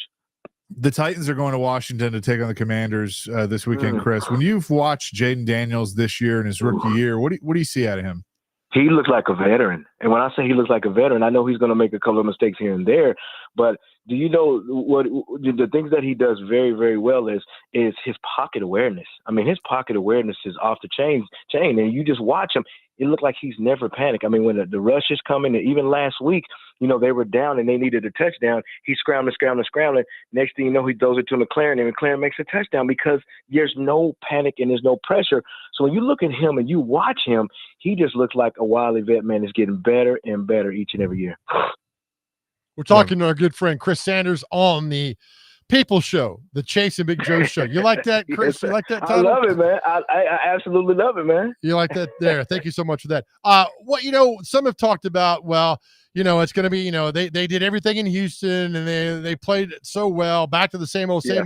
What's the mindset for Brian Callahan telling his team not to let the same old take over this team? You go back. It started on Tuesday when everybody comes back in. You have that meeting room, and everybody's in that meeting room, the team meeting. You say this: "Let's build on this." Because everybody's gonna say, "Oh, it's gonna be the same old ties of this and that." You gotta eliminate all the chatter outside of that. You gotta come into the meeting and say, "Listen, we just beat the Texans, a divisional team." And let's just build on it. That's the only thing you can say, because if you start saying we got to do this, and that, then now you create pressure. We have nothing to lose. Everybody's counting us out. Let's go down there and beat, the Commanders, and then just go on a roll and beat these other teams. So if I'm the head coach of Brian Callahan, I'm just saying let's build on what we just do and get better and better each and every week. Well, I love that, and that's the whole thing: is go out there. You got nothing to lose now, and I like the fact that they kept on. You know what I liked about the game on Sunday was Denard Wilson. The pressure he kept on Oh my CJ gosh. Stroud because you know this. If you give a quarterback 15 seconds to throw the ball, he's going to complete that pass. If you give him a second and a half, he's probably not going to complete that pass. 100%. I mean, and the thing about it is your stars started to shine, and one of the stars was Sweat, and you got Simmons, and when you have Simmons, and Sweat putting pressure on the quarterback, those other guys get better, like Landry. Then you got, Murphy that makes an interception. Then you got Arden Key that's coming off the edge. And I mean, those guys were flying around. But here's what I love about that game. Those guys were having so much fun. I mean, it's like you're thinking a team that's 2-8 is kind of, or 3-8, whatever, and they would have their heads down. But I look at them warming up. They're laughing and joking and having fun, and then they get in the game and they're flying around. And these are one of the teams that are dangerous. Why? Because they have nothing to lose. Amen to that. Chris, happy Thanksgiving to you and the missus. I hope you all have fun and eat a lot of food. Oh, I'm eating now. I mean, I love you guys, and I'm so thankful for you guys. Thank you, brother. You too. We're Appreciate thankful you guys. for you Love too. You. Bye-bye. You too. Chris Sanders joining us here on the program. We'll have more coming up next. Jared will rejoin coming up at the top of the hour. It's Chase and Big Joe in for Stillman and Company, 102.5, 106.3 The Game.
Chasing Big Joe in for Jared Stillman. He is at Bridgestone Arena and will be taking over at 4:00. So we got a few more minutes. Happy Thanksgiving to everybody out there tomorrow. Enjoy your time with family, watching some football. Yes, do that. There's also, if you need a place to go, we talked about the other day, come by the Donaldson Cafe, 108 Donaldson Pike. If you don't want to be alone, you don't have a lot of money, you want to be around people that love you, come eat, no questions asked, from 11 to 3, free Thanksgiving meal at the Donaldson Cafe, 108 Donaldson Pike. I'll be there. It'll be raining. Nobody cares. Just come there and hang out with us. Let us love on you a little bit. Make sure you're fed. I believe everybody deserves to eat. Everybody especially deserves to eat on Thanksgiving. We'd love to see you. Agree with that. We'll be watching, the NFL tomorrow. Memphis and Tulane tomorrow night. I might definitely check that out. I think that'll be a pretty good football game. Full day Friday. You and I will be heading to Miami with the Blue Raiders. With MTSU, we'll have a special show after Predators coverage on Friday, 5 until 6:00. Talking all things MTSU as a part of our little trip with them. So looking forward to that. But big football weekend, big game here on Saturday at 11:00. Tennessee Vandy. What do you think happens? I think, I feel this. I think Vanderbilt better get ready to write a check to Tennessee because the goalposts are coming. I believe this. The goalposts are coming down. Vandy beats Tennessee. Clark Lee knows what this game means. He's got the horses to beat Tennessee. He may not ever have them again. He's got them this year to beat Tennessee. He's got the horses, and those horses have the heart. And I'm with you. The closer we get to this game, the more I kind of think they're going to do it. And I agree with you. And I know Vandy doesn't want to hear this, but maybe they do. Those things are going back down West End, down Broadway again. I know. And we won't be here to see it happen, man. No. But I mean, I definitely think it's going to go down for sure. But who is that? Who I think it is on the line, Ian? Is that? It was, yes. Just calling in, just to double check. Oh, okay, gotcha. Yeah. All right, cool. All right, well, tell them we said hi. I told him to keep an eye out for you down South Florida. Yep. Is that Pitbull? It was Pitbull, yeah. Yep. He said, "Dale." Oh man! All right, tell him we'll call him later. We're busy. We're busy. We'll call him later. That is going to do it for the afternoon edition of the Chasing Big Joe show. Jared Stillman is standing by. He will have Predators general manager Barry Trotz with him at 5:00 as the Predators take on the Philadelphia Flyers. Later on tonight, pregame coverage at 6. The puck drop just after 7:00. Joe, happy Thanksgiving, my friend. You too, Ian. You too as well, man. Love you. Same to everybody. Yes. See you tonight, Chase. Absolutely. Honky tonkin'. Jared Stillman is coming up next. 102.5, 106.3 The Game.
Stillman and Company, 102.5, 106.3 The Game, streaming live on Twitter, Twitch, YouTube, and Facebook Live. We are live from the Busy Bee Plumbing, Heating, and Air Conditioning Game Nashville Studios, Bridgestone Arena. Predators tonight against the Philadelphia Flyers. Barry Trotz right here at the desk at Bridgestone Arena in 1 hour. Ian is here today. Hello, Ian. What up, what up?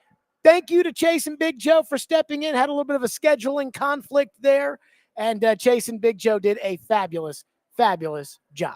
So I want to start on this today, which is I actually, and Ian, you can back me up on this. This has been something I've been thinking about for a couple of days now, but it really hit me when I heard Paul Kaharski this morning on with Robbie and Joe.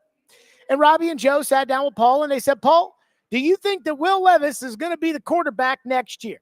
Because that, for some reason, is all anybody wants to talk about right now is, has Will Levis done enough to be the quarterback next year over the last 3 games? Now, I remind you that everybody was critical of the first game, the Charger game, because they lost. But now it's become, hey, the last 3 games have been great. But again, they asked Paul.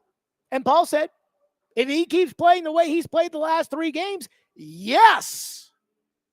And I heard that, and I was driving, and I stopped, and I thought to myself, wait a minute. We think that what we saw last week against the Texans, we think that's good enough to be the starting quarterback next year? Or is what we're doing comparing Will Levis to what Will Levis was and saying, well, that's what Will Levis was, and what he is now is better than what he was. So because of that step forward, yes, he should be the quarterback in 2025. Because, again, I know they won on Sunday. Do you want to know why they won on Sunday? They won because of the defense. They didn't win because of special teams. We know that. And look, the offense had some nice plays. The bomb down the field to NWI. They hit Calvin Ridley for a couple. And, of course, the big throw to Chig, down the sideline or, down the middle of the field in the seam where he ran down 70 yards for a touchdown. But they won the game because of the defense. Because in the fourth quarter in the second half, defense got stop after stop after stop after stop. The defense got a stop at the end of the game, so that instead of scoring a touchdown, Kayemi Fairbairn was going out to kick a game-tying field goal, and he missed it. The defense, after the offense couldn't convert a first down, including a play in which they let Levis throw it, and they allowed Houston to keep a timeout, the defense is the one that forced the safety of C.J. Stroud. That's why you won on Sunday. You didn't win because you're quarterback. And yet, again, I'm not calling out Paul here. I think this is a almost general consensus is, hey, this Levis is better than the Jets game Levis, is better than the Dolphins game Levis, is better than the Colts game Levis. So this Levis is good enough to be the starting quarterback next year. And every now and then, don't you need to bring in a neutral observer? Somebody who doesn't have the kind of skin in the game that you as a diehard Titan fan have. It's like going through a relationship. You never want to tell your significant other, yeah, I'm talking to my friends being like, what do you guys think? But how often do you do it? What do you guys think? I think she's kind of crazy, Jared. I'd be careful. What do you guys think? Oh, she's great. The Midday Show did just that. They had Tim Hasselbeck on their program. And Tim, again, local guy, keeps up with it, good football coach. But he's an ESPN analyst. He's a national analyst. He's not a local guy. As far as, covering the Titans day to day, every day, and he knows quarterbacks. And here's what Tim Hasselbeck said on the Midday Show when talking about, hey, has Levis done enough for you next year? Here's what he said. I don't think so. I mean, because even this past week, the good was good, but, then, if you're really evaluating it and the win and the loss, and I'm sure the win feels great and all that stuff, but he had another, epic, kind of lapse in judgment that, led to an interception going back for a touchdown that really should have changed the outcome of the game. So, I do think that you should see some improvement stuff that should happen, but you can't have mistakes like that and feel like, you can't have mistakes like that and think that it's going to change and someone's going to say, yeah, let's build our season, let's build our organization around this player. So, look, there was some good, but, I think it was to me, it was another moment of, an epically bad decision. So Coach Tim Hasselbeck, again, former NFL quarterback, national guy, you can hear it in his voice the way he answers the question. Hey, he's been terrible all year. Sunday, he wasn't as bad. Is it good enough for you, Tim? Ian, can we play the cut again and just listen to the resignation in his voice? I don't think so. I mean, come on. He's like, I don't think so. I don't. Look, it was better. He still threw a pick six. He took 8 sacks, probably 5 of which were on him. And yet, I think the way this town operates, it's the same thing that happened before this year. Levis had a great game against the Atlanta Falcons in his debut. Then he was average, below average, below average. The Pittsburgh game had some flashes here and there. Wasn't very good in the Carolina game, but Carolina was awful, so they won that. Had that great comeback in the Dolphin game, even though he threw a pick six earlier in the game. Terrible in the JV Texan game. But everybody saw those flashes, the Miami, the Atlanta, and they said, hey, he's got some talent. This guy, he's got a shot.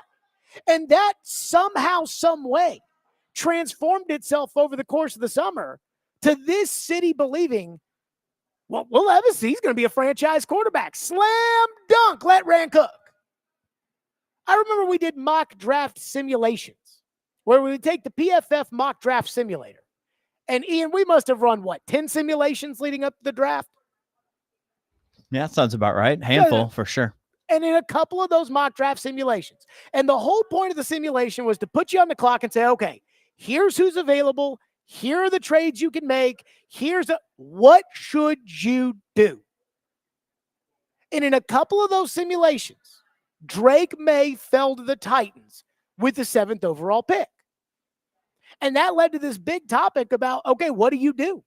Drake May's there at 7. Again, we know he went at 3, and we know that no matter what would have happened in that draft, Drake May, because we know what, again, we saw on Hard Knocks with the Giants picking up the phone and trying to offer this year's number 1 to move up, give 2 first-rounders to move up to get to number 3 to take May. So May would have been off the board at 3 no matter what. But, again, we didn't know that until after the fact. And the amount of people in this town that when we suggested, okay, if May's there at 7, what do you do? And Tim was saying, hey, you take him. If Drake May's available at 7, you take him. And everybody was like, wait a minute, why would you take Drake May when you have Will Levis? Will Levis didn't do anything last year that would tell you, hey, he is an elite quarterback prospect. Didn't do anything. Had a good game against the Falcons, had a nice comeback against the Dolphins. Say, hey, he might be a starting quarterback. There might be something there. But again, what C.J. Stroud did with Houston last year is the elite quarterback stuff where it's like, we definitely don't need one. And that's what you have to have in order to not take a Jaden Daniels, Caleb Williams, or Drake May. And it's happening again. Levis shows improvement because he was stinking awful. He was awful at the beginning of the year. Comes back from his injury. He's not as bad. And now we want to make him the quarterback next year? And again, that's that Titan bubble of, hey, we can talk ourselves into this because we won a game. Thanks to the defense. We won a game. Thanks to Kyemi Fairbairn, who I think is the most underrated kicker in the NFL, and yet he missed from 28 with the game on the line. Guys, what are we doing? I'm not ruling out the idea that Levis over the next 6 games can play even better than he played. That he can go into these games and he can throw for 340 and not throw a pick 6. I'm not discounting. The right tackle is horrible. And there's going to be sacks in every game, no matter who the quarterback is. Whether it's Mason Rudolph, Ryan Tannehill, Will Levis, Jared Stillman, Brett Favre, Troy Aikman, it doesn't matter. But again, what is the standard we're looking for when it comes to the question of should Will Levis be the quarterback next season? Is the standard we're comparing it to what he was earlier this year? Then yeah, it's better. It's improved. Way to go, Will Levis. But if it is that of what we expect of a starting caliber quarterback in year 2, he's still not that. And Tim Hasselbeck's telling you. The question is, do you want to listen? Or do you want to believe? You know what? We've got our guy, which I'm starting to see Titanland do. Why would we draft Jaden Daniels? We've got Will Levis. I'll take Jaden Daniels. We'll see you on Sunday. 615-737-1025, which is our phone number, 615-737-1025 here on the program. And speaking about Levis, there was something Brian Callahan was asked in regards to Levis that I do have to say is really unfair. And we'll get to it next. Stillman and Company, 1025 The Game.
last 3 weeks. If you get that guy, is that a long-term quarterback solution for this franchise?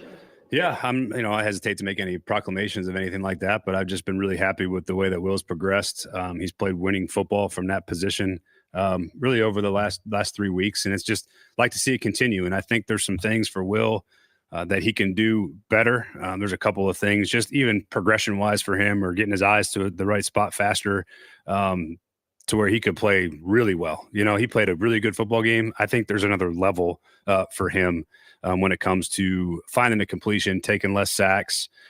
Some of those things were situational. I know one or two of them we were sort of in field goal range, and I was very kind of strictly instructed him to, make sure we're being smart with the football, and he's just trying to make sure we didn't take any major losses. So one or two of those, he just sort of runs up in the pocket. But yeah, I think everything that he's done, the progression he's shown, the growth that he's shown is really encouraging. And I like to keep it going. And I think there's still, again, another level that we can get to and unlock from him. So good answer, Brian Callahan.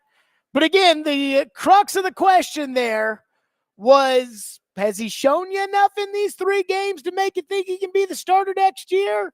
And Brian Callahan's answer is like, well, it's a good start. It's good-ish, headed-ish in the right direction-ish.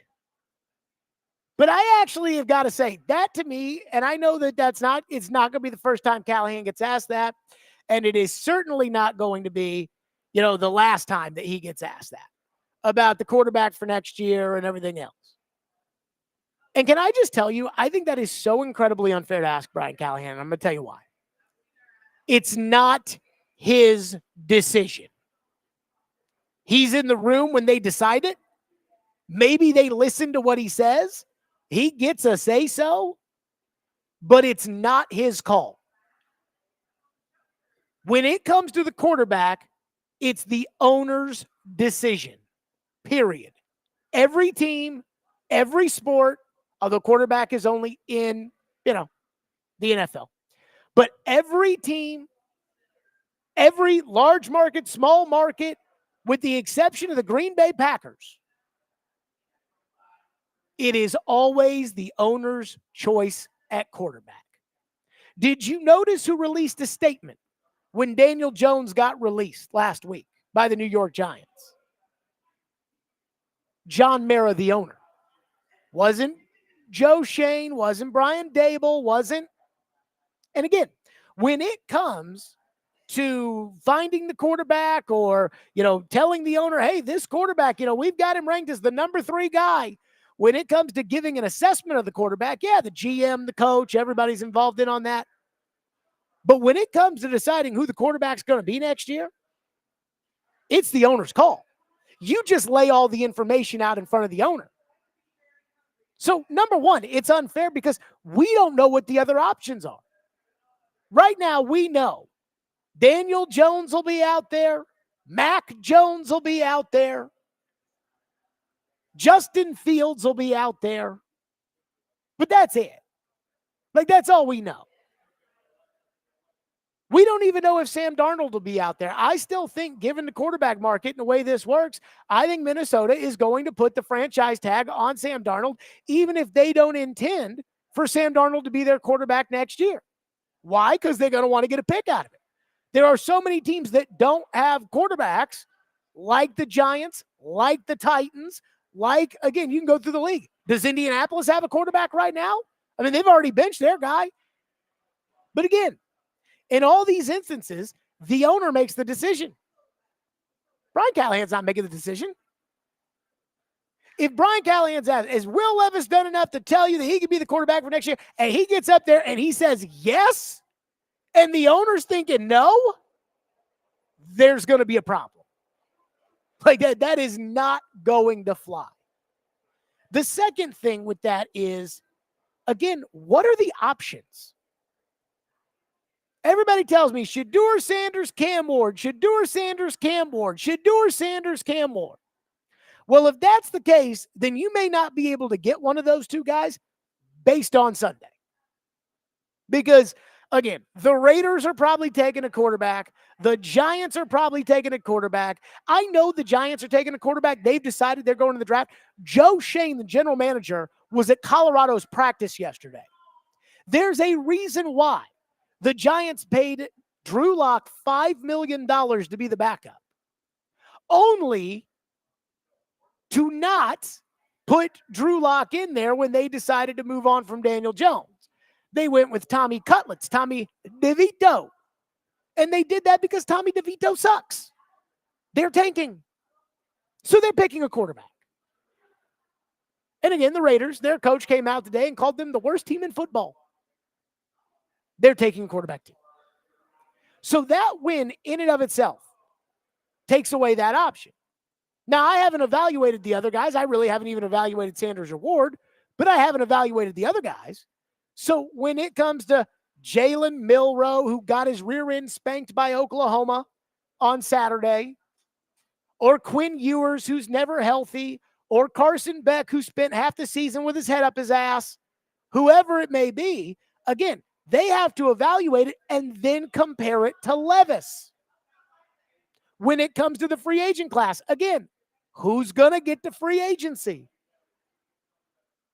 Jake Browning is the backup quarterback in Cincinnati. Cincinnati is going to have a lot of holes to fill on their team, and they're not going to have the money because they're giving it to Jamar Chase. Is there somebody on the roster, for instance, you could trade to get Jake Browning in here? Is Jake Browning a better fit than Will? Again, I don't know the answer to this, but I'm telling you. The question is Levis versus the options, not has Levis done enough? Because, again, Tim Hasselbeck saying, I hate to say it, but no, he hasn't done enough. But there's still like a yay or nay element here with Levis. Justin Herbert, his second year in the league, threw for 5,000 yards. There was no question. And you and I both know Levis is nowhere near that. Lamar Jackson was the unanimous league MVP his second year in the league. And you and I both know there's no way Will Levis is anywhere near that. So, again, when it comes to the question of asking Brian Callahan, is he the guy next year? It's so totally unfair. He doesn't make the call. We don't know who's going to be out there. And, again, there are 6 games left to be able to figure it out. If I had a say in it, if I was in charge and you were asking me to lean one way or another, I would lean towards no. Probably strongly until he can win a game without throwing a pick 6. Should be noted he's won 3 games in his career, 2 of which he's thrown a pick 6. Well, 4 because he won the Panther game last year, 2 of which he's thrown a pick 6. That's not good. 615-737-1025. One texter says in our phone line, driven by WilsonCountyHyundai.com. 615-737-1025. One text says, Titan fans and announcers, the PK is neither, but I hear you, act like they're on a 6-game winning streak instead of 1 game. You know, it hit me when I was in the car driving back home from the pregame show. It hit me on Sunday when I heard Jim Wyatt say, this team hasn't won back-to-back games since 2022. Holy crap, that's bad. And yet they win the ugliest, sloppiest reflection of the Texans aren't a contender game there ever was. And now it does feel like it's, hey, everything's good in Titanland. And I'm like, whoa, whoa, whoa, hold up. Whoa, chill out. Because I'm not there yet either. Again, Sunday's game, I was happy that they won. The Texans have talked too much trash. And again, not that I care about Houston. Like, I don't view them as the Ravens. But I do have a little bug up my tush for teams that talk trash when they haven't really earned the right to talk it. And Houston, to me, is one of those teams. And so I was glad they won the game. But that doesn't mean that all of a sudden everything's good. I mean, they still gave up an 80-yard kickoff return to start the game. They still fumbled the ball. They still threw a pick 6. They still got bailed out by Houston's kicker. They still got, let's kind of keep it in the middle, where it belongs. 615-737-1025. More of your phones on this. And my theory on Will Levis. Now, again, it's a smaller theory, but it actually aligns with kind of my big theory on one of the big quarterbacks that is certainly an MVP candidate this year. We'll do it next on The Company, 102.5 The Game.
Maturity-wise, is he doing a better job of not letting the highs go so high and the lows go so low? Yeah. He seems calmer in every aspect. I think that's a good observation, and I would agree with it that there's a sense of confidence and there's a sense of calmness, much more letting the game come to him, not trying to do too much, not holding the wheel too tight, just playing football, letting your quarterback instincts take over and play the way that you need to play and take completions. And then when we get opportunities to take big ones, take the big one.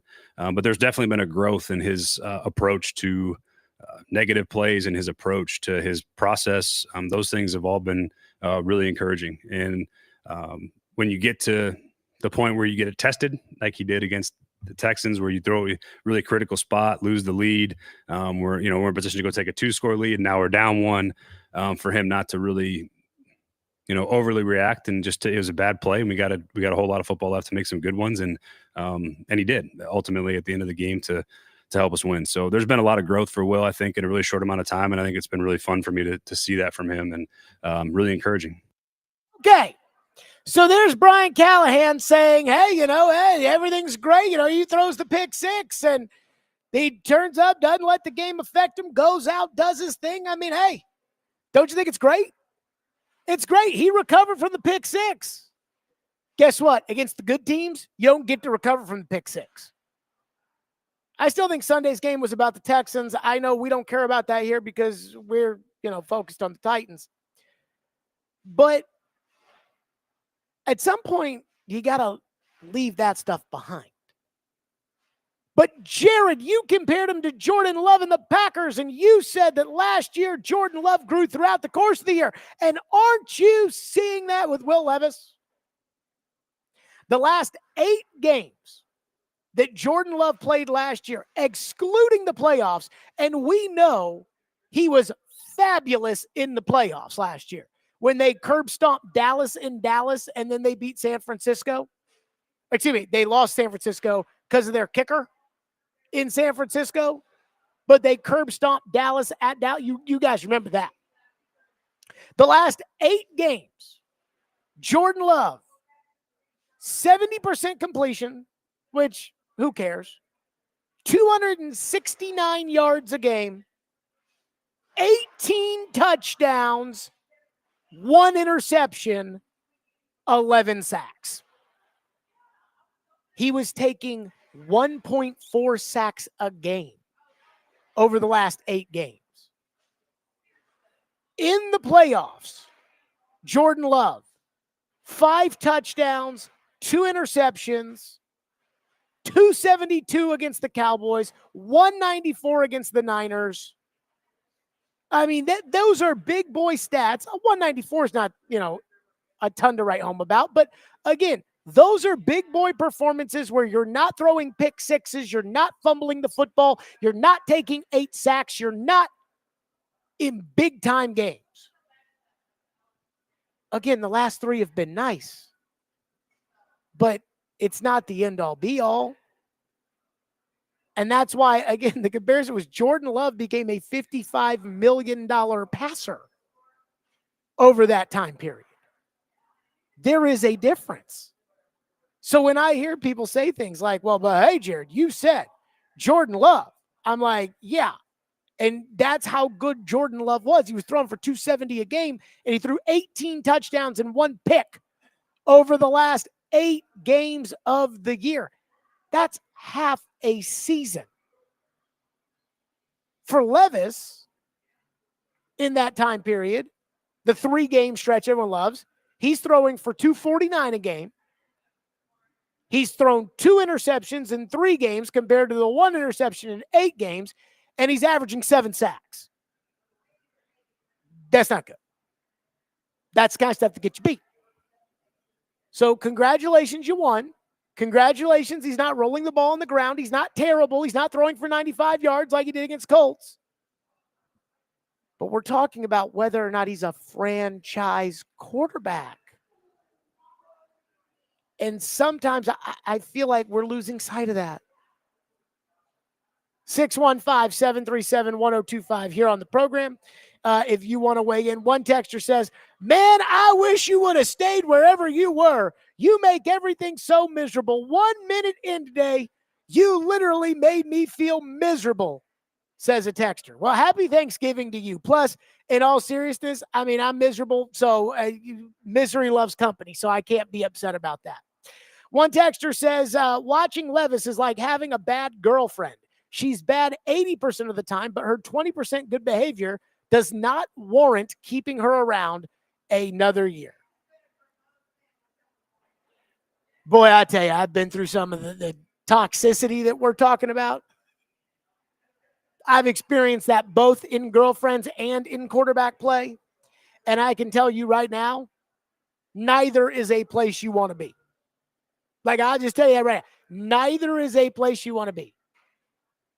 I'll never forget years ago, I was in one of those toxic relationships, and I was eating dinner with a friend, and we were talking about it. And I was kind of telling him, I was like, yeah, you know, when this happens, she does this. When this happens, she does that. And this, he looks at me, he goes, that sounds horrible. Now imagine talking to a Green Bay Packer fan right now, or a Buffalo Bill fan, or a whomever that has a good quarterback. And you say, well, you know, the last 3 games were 1-2. He's throwing for 250 yards a game in a league where the good quarterbacks throw for over 300 every week.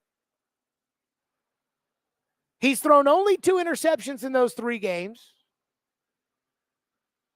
He's getting sacked 7 times a game, but hey, we won one of them. Wouldn't they look at you, that Green Bay Packer fan, that Buffalo Bill fan, that Kansas City Chief fan, that Baltimore Raven fan? Wouldn't they look at you and say, that sounds horrible? Like, that sounds awful. I can't even remember who called the game Sunday. Ian, do you remember who called the game? I think it was the F crew for CBS. Like, that one that they throw together last minute when they have X amount of games. And it's like, well, we got go. It was, I thought it was Ross Tucker. Yeah, the F crew. Like, again. There was Great, and the kicker, the former, was it Feely? Yeah. So Tony Romo and Jim Nantz, they work the best game every week. Ian Eagle and Charles Davis, they work every week. Kevin Harlan and Trent Green, they work every week. Spiro Ditas and Adam Archuleta, they work every week. Is Andrew Catalan off CBS? I don't know about that. I can He's still double on? check. Max says he's still on. Andrew Catalan, I guarantee you he works more than the Tom McCarthy crew. So when CBS has 7 games or whatever, the last one is Tom McCarthy is like a part-time fill-in guy for CBS. That crew. That's probably the 3rd game they've done this year. That's who you have. Tua. This classic Tua. And this is why I know we don't have 6-pack picks, but I'm just telling you because we'll do them Friday. But I will tell you, lay the freaking points on the Green Bay Packers tomorrow. Because Tua threw for like 404 touchdowns against the Patriots at noon on Sunday in a game called by Spiro Ditas and Adam Archuleta. And my biggest criticism about Tua is that Tua puts up these monster stats in games nobody watches. Max, did you watch the Dolphins-Patriot game this weekend? Thumbs up, thumbs down. Well, that's not watching the game. He says he watched the red zone. Ian, did you watch the Dolphins and the Patriots? Wasn't on TV here.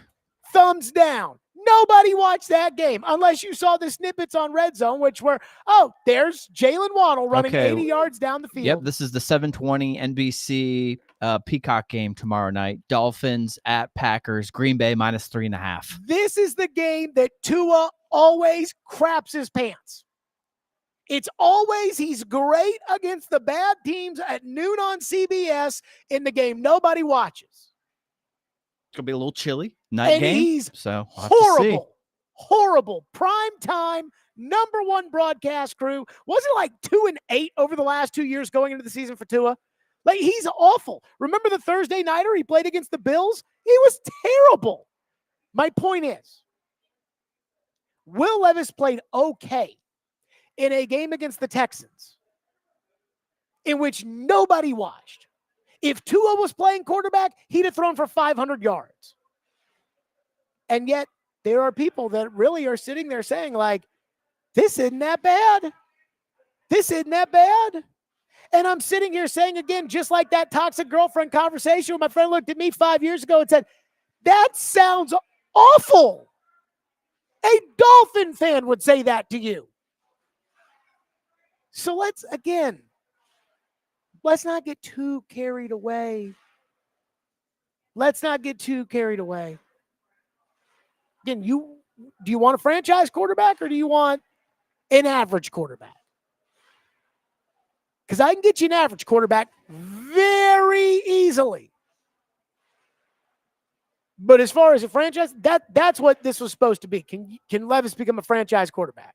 And there's still 6 games left, and there's still an opportunity for Levis to go out there and show even more growth and do what Jordan Love did. But let's stop confusing good enough to win a random game with franchise quarterback. Good enough to win a random game called by CBS's F Crew. 615-737-1025. There is one fascinating thing I will be looking forward to this weekend. We'll get to that coming up next. It's Stillman and Company live from Bridgestone Arena. Barry Trotz in about 15 minutes. 102.5, 106 for the game.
Is there anything behind the scenes that's happening differently? Because you look at the catch rate and everything, it's doubled, over the last 3 weeks between you and he. Well, I'll talk about him. I mean, he works his tail off. Like he really was frustrated with kind of how the beginning of that season went. And Callie's message to us kind of this whole year was, do more, find ways to get better and to help our team win those games. And he's taken that to heart. I've seen the things he's added to his routine, the way he handles himself in the building. It's been impressive to see. He never held his head. That game in Detroit, I feel like when he first kind of broke out, that was really cool to see because it was those weeks leading up to it where I saw that being added into what he was doing, and it's cool to see it pay off for him. So he's deserved everything. He's just got to keep working. We're going to keep getting better. I know that. There you go. That was Will Levis talking about Calvin Ridley, and Calvin Ridley is playing very well.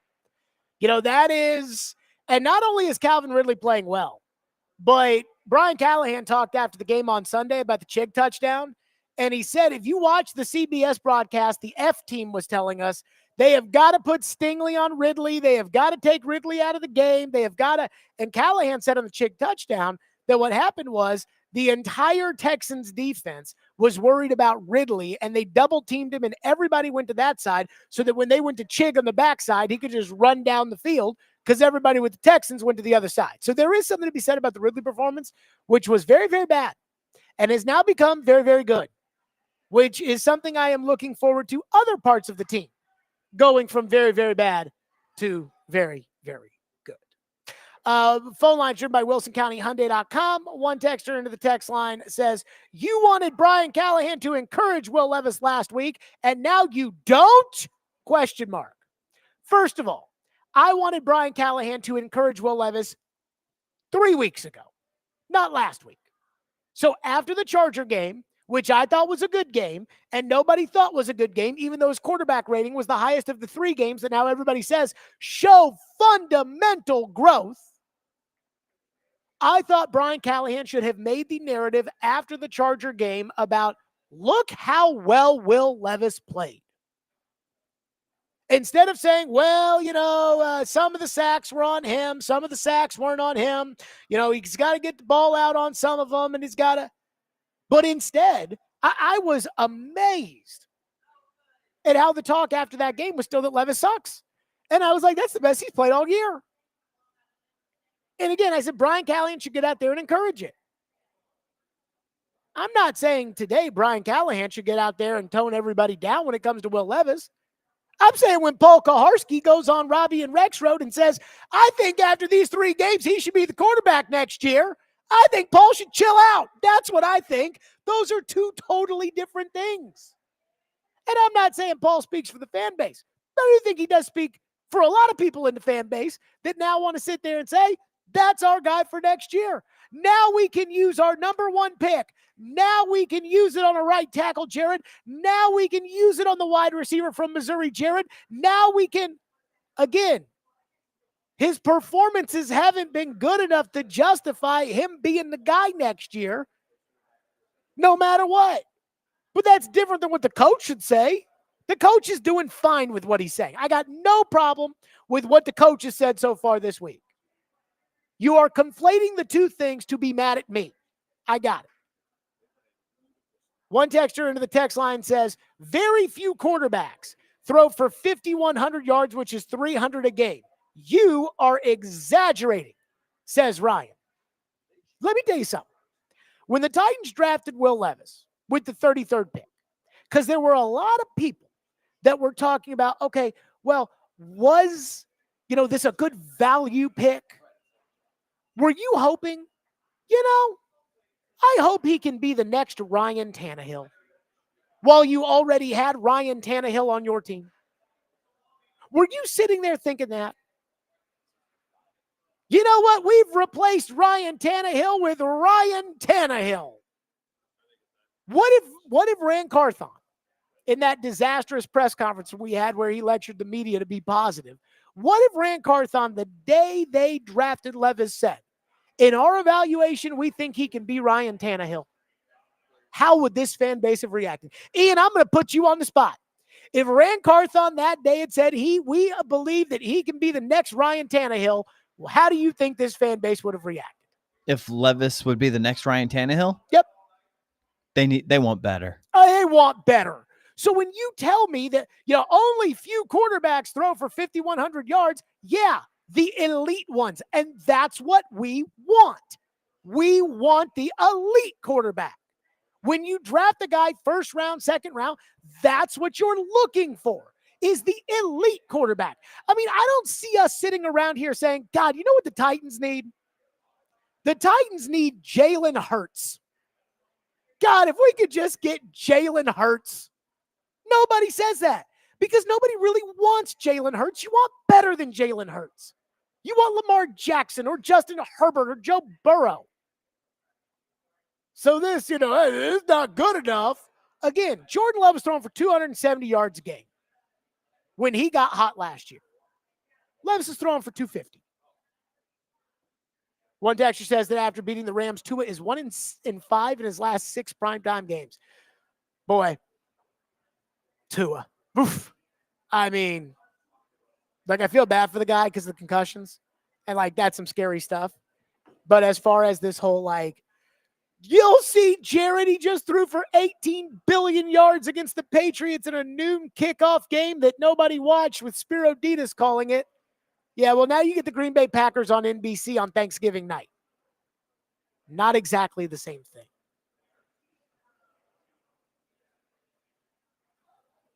Dustin from Hopkinsville, Kentucky, I appreciate the fact that you love the show. I want you to have a very happy Thanksgiving. But if you want me to read some of these text messages you send in, you've got to proofread them because I can't on the fly do this. I'm going to try this one, and if it doesn't make any sense, then we're moving on. You can say that last Sunday was more about the Texans. If Levis hadn't played almost as good against the Vikings, where they could have won if the refs hadn't interfered. Fair. If the previous game before the Vikings, he didn't show growth, he's starting to develop. The sacks will most likely be the easiest thing to fix. He's not there yet, but we're seeing him move in that direction, and we've seen a light switch from where he'd been the previous 6 games. Again, going from he sucked to he hasn't sucked is not the same as he's good. Speaking of good, we're waiting on the Predators for that. Barry Trotz will join us next right here at the desk. Stillman and Company, 102.5 The Game.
Stillman and Company, 102.5, 106.3 The Game, streaming live on Twitter, Twitch, YouTube, and Facebook Live. We are live from the Busy Bee Plumbing, Heating, and Air Conditioning Game National Studios. Bridgestone Arena Predators tonight against the Philadelphia Flyers. And we are joined by Predators General Manager Barry Trotz, presented by Pourvu. Be ready when the puck drops in Smashville with your drink of choice in hand and for your Thanksgiving celebrations. Their fearless leader has a passion for bourbon and especially the hard-to-find and small batch. So again, that kind of stuff, that makes a good gift as well. Pourvu, Indian Lake Boulevard in Hendersonville, just off Vietnam Veterans Parkway at Exit 7. Barry, let me get this out of the way. Happy Thanksgiving. Yes. To same you and to yours and everything else. Yeah, same to the fans and everybody. Good time of year. So I want to start with this. I said on Friday's show, I said the Saturday game against Winnipeg, I was not happy about the road trip, again, the way it ended with that Seattle game. Yep. I said, okay, here comes Winnipeg, the best team in the league, back end of a back-to-back. This team, if they've got the chutzpah in them, they will give us an effort on Saturday that will tell us there is still a season to care about. If not, I'm giving up on the season. They gave us the effort, and I liked it, and he got the W and everything else, and I said, okay, now can you give me a follow-up effort to develop a winning streak against New Jersey? It didn't happen. No, it wasn't even close for me. And so I'm going to ask you this. I am not smart enough. I'm not educated enough. I'm not a former coach. I'm not a current general manager. I can't diagnose the problem. But I can tell you somebody's got to see the doctor. So my question to you is this. What is the problem? Where we can see a game like we saw Saturday against Winnipeg and then see the same team Monday night against Jersey. They're both good teams. One's at home, one's on the road. But again, I know these guys. I know O'Reilly's not a quitter. I know Stamkos isn't a quitter. Yossi, I know those guys aren't losers. So what is the issue from consistency with this team? Well, I think it's the amount of work that you have to put into to be consistent. This group has not done that. In terms of that, I think the two teams that we just played, the Jets and in New Jersey, may be the gold standard right now in the National Hockey League. And I thought we measured up to Winnipeg pretty well, but we didn't measure up to Jersey. So that tells me that there's a little bit of buy-in. There's a little bit of looking for what I call an easy game. When you look for an easy game, you look for easy ice. You don't get to the middle. You play slow. Your execution. I mean, all that trust in. If you want a fast-paced game, you don't have to be the fastest skaters, but you have to be willing to work at a high level. You have to be able to execute at a high level, and then when you do that, all the speed comes. And we don't have that, and it's perplexing. But at the end of the day, I've had a lot of teams. Your best players have to be your best players, and our best players haven't been the best players on a consistent basis. I can give you games where, everybody in our lineup that is a top player has had a game. But we need our top players to collectively have games together, and we haven't had that. So to that point, again, it's it's about getting to the tough areas, and it's about shouldn't Jonathan Marchessault know that? Like, shouldn't those guys, I understand if it's a young team and it's, hey, we came out to play the Winnipeg game, but then we thought we could kick our feet up against the Jersey Devils because, we felt good about the way but shouldn't Steven Stamkos know that? Shouldn't Roman Yossi know that? Shouldn't Gus Nyquist know that? This is a veteran team. Shouldn't they know that? Yeah, they do. And it's not that they don't. I think it's just a matter of them wanting to do it on a consistent basis. Are they capable of doing it on a consistent basis? To this point, we haven't. And that's on the group. That's on me. That's on Bruno. That's on the players on the ice. I know that every game that Bruno has a plan, the way we play. I know our system. I know when we're playing it. When we're playing it, we look in sync like we did in Winnipeg, and you can see that. I thought in the Winnipeg game we were nervous the first period, and then we got better the second period and the third period, and I felt that here we're building something. And then we went to New Jersey and we didn't. We sort of were on our heels right off the bat. I thought we got better as the first period went on, and then in the second period, Jersey is outstanding in the second period. They've dismantled so many teams this year in the second period because of their speed, because of their skill, their transition. And they did that. And we took a couple penalties, got on our heels, and really couldn't recover. We got beat out with outside speed. That second period change, they hit us twice with outside speed and walked in that Heischer wide and Bratt wide, and we didn't recover. And then we had an opportunity. We score a goal to get 4-2, and then we had the 5-minute power play. And that's when your best players are on the ice. I felt, this is how I felt. I said, we don't deserve the game, but you know, we've sort of hung around, and we got an opportunity to get back in this game. I thought we were going to score a early power play goal, and then you know, try to get the fourth one. I didn't think we were going to get 2 in the 5, but I just didn't like our pace in that, and really didn't generate. I think we had one really good chance, and it didn't go our way, and then it just, you know, we get the empty net again. So we lead the league in empty nets this year for sure. We lead it in posts. The perplexing thing about to me, and I've never seen this, and it's new even to me over 25 years, is our combined power play and penalty kill is number 1 in the league. Yeah. And that's always a good gauge that you've got a good team. I also say the most important thing to me has always been the 5-on-5, which we haven't been good. But that combination of those special teams, if you're 100, that's good. We're 112, 115, number 1, 2 in the league with New Jersey. We should have a few more wins. You know, since the season started, we're a 500 hockey team. That's it. And then maybe, to me, the synergy to go on a long run is not there. But it wasn't there last year either. And then all of a sudden it was there. Sure. And so, you know, it's still on all us. And if, you know, it's getting late early, if you will. You feel it, I feel it. But our plan won't change. Our plan is still, you know, we brought these guys in. You know, we replaced McDonough with Shea. Shea's been up and down a little bit, but he's starting to come.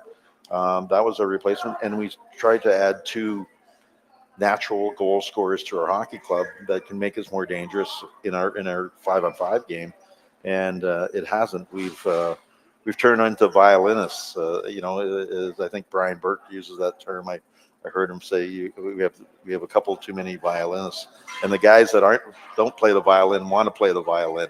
Yeah. And therefore it's affected our team, and we haven't been as consistent. We haven't been as good, and that's plain and simple. I know it.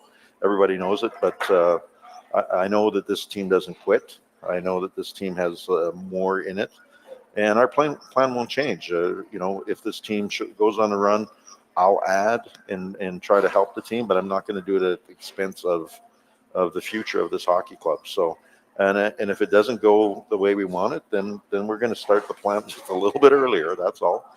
But I'm not going to. I said when I came here, I'm trying to thread the needle, trying to extend the window with the guys like Forsberg, Yossi, and those players, and and hopefully buy some time so our young guys can play with some of those guys and develop some of those guys, and then eventually take over those guys, and it becomes it'll be the younger team. So it's right now it's a difficult thing because the expectations were way too high. I said it from day one is it's fantasy hockey until we become a good team. And 2, I said it, you know, we talked about people were talking about cups. I was talking about let's get in the playoffs and win a round and be it. And that's what we're trying to do. So, you know, it's a lot more pressure when the expectations are really, really high, and they have been, and we haven't responded to those. And maybe we're not that, but we're going to continue down the path of trying to be that. And that's my goal. I came here, I said, I'm going to ask my scouts to take swings. I'm going to take swings. So, and I asked the players, you take your swings every night against the best teams and leave it all on the line. And that's how I've coached. That's how I believe. And, you know, I haven't seen it consistent enough. So I'm going to ask you a question, and I'm going to state for the record here that I have said that I am not in favor of changing the coach. That I have said that I think Burnett's a good coach. I think what he did last year was good, and I'm for it. But again, it is a discussion point. Yeah, no, absolutely. It's out there. I'm sure I don't do a lot of reading of the media. Someone might say something to me or whatever, but I believe in Andrew's a good young coach, and he's just like a good young player. Is that you just to get rid of a coach to get call it a sweetener bump or I call it a sugar high. a sugar high, yeah. Is that the right thing? And that's always the decision that the general manager has to make, or the ownership, or whatever. Is it just you get a little sugar high for a little bit, or is this the coach going forward? I mean, I looked at how fast St. Louis, and I know a little bit about Jim Montgomery. Sure. I know Monty as a coach, and I know Monty as a person, and all that. And the quick turnaround looked like Doug Armstrong says, "This is my coach for the next while," and he did that right away. When I hired Andrew, I said that he's my coach for the next while. So Andrew Burnett is a good young coach who's going to, he's done lots of good things for us last year and in this league, and he's going to get better and better. Do you communicate that to him? I mean, again, I don't think that the coach wants the GM showing up in the office and saying, "Hey, you're good with me." But I do think that given the way this sport works, absolutely. where, again, the guy in St. Louis just got canned, Montgomery got canned in Boston, like those teams are actually ahead of you in the standings. So do you feel the need to tell Andrew Burnett, like, "Hey, you keep coaching, you do your job, don't worry about protecting your job"? Have you had that conversation with him? Yeah, absolutely. I think it's my job as not only as a manager, but as a human, when you see people trying so hard to, right the ship or whatever, you tend to lose confidence. I know as a younger coach, you're not winning, and you got everybody on you, and they start talking about maybe we need a coaching change, and you're thinking you might never get, I don't want to lose my job, but no one wants to lose their job. And so sometimes going to your coach and saying, "Listen, you just coach. Don't worry," because what happens as a coach, you're trying to fix all these things, and sometimes just the simplicity of, okay, we just got to fix this, and that'll get us rolling pointed in the right direction. Because what happens as a coach, you get everybody wants to be your friend. You fix this, put this guy with this guy, and everybody's cares about it. And you start going into a little bit of a spin cycle, because they're all valid ideas, but you have to trust yourself. That's why you're in this league. That's why you've had success as a coach and a person. And that applies to every business, every walk of life of where your expertise is in. And sometimes if you get a little doubt, then that feeds into the room. It feeds into different areas of your thought process. And sometimes just having someone say, "You know what, I'm with you. You just stay in your lane right here. You just focus on this. We got this, and I got your back." Well, and again, I've never coached. You obviously did it for a while. Barry Trotz with us. I think the way I would approach it, if I could put myself in the coach's shoes, if I wasn't sure that, hey, I'm in this for the long haul, they've got my back, then I think I would be making moves to try to win this one game instead of fix the bigger problem at one time of the. Yeah. And I do wonder if, now I heard Andrew Burnett on the morning show this morning, and he didn't sound like a coach who was on the hot seat. So I do wonder if that is something that, again, like, hey, this is very important to know that there are expectations here, but at the same time, like, hey, your bosses want you to do your job. Yeah, absolutely. I want Andrew to have all the confidence that if he wants to sit someone out because they're not playing, that he has that he's not going to have me going, "What are you doing?" Mm-hmm. We have those discussions, of playing. We have ratings like every team. We have all those things. But I have to. There's a big difference from being up top and being on the bench. You should have a better feel on the bench, because you know which guys are really going. I remember at times when we'd have scouts or David or management come down, and they'll say, "Man, that was just a very non-emotional game," and we're like, "You kidding me? It was crazy down there."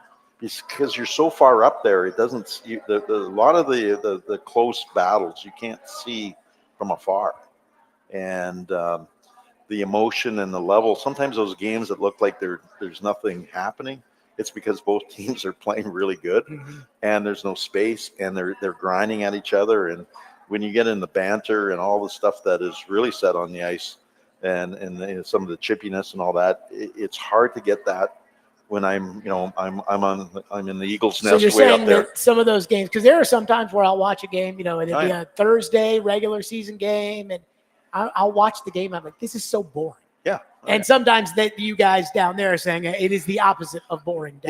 Down here, it's the opposite because both teams it looks boring because both teams aren't giving an inch and nothing's really happening, and it's not a wide open, type of game. So the perception of emotion sometimes can get a little bit fuzzy because you're just from distance. You brought up, you know, the kind of the wherewithal you're giving Andrew Burnett in terms of scratching guys. I'm glad you brought that up because that's kind of been a hallmark since he got here, which was if a guy needs a day, we unplug it and we plug it back in. Yep. And we've seen that with Evangelista and Tommy Novak, but we haven't seen it with Brady Shea. We haven't seen it with Marchessault. We haven't seen it with Stamkos. We haven't seen it with the veteran guys. And there has been a sentiment of maybe a guy like Marchessault after a tough game, maybe he could use the reset.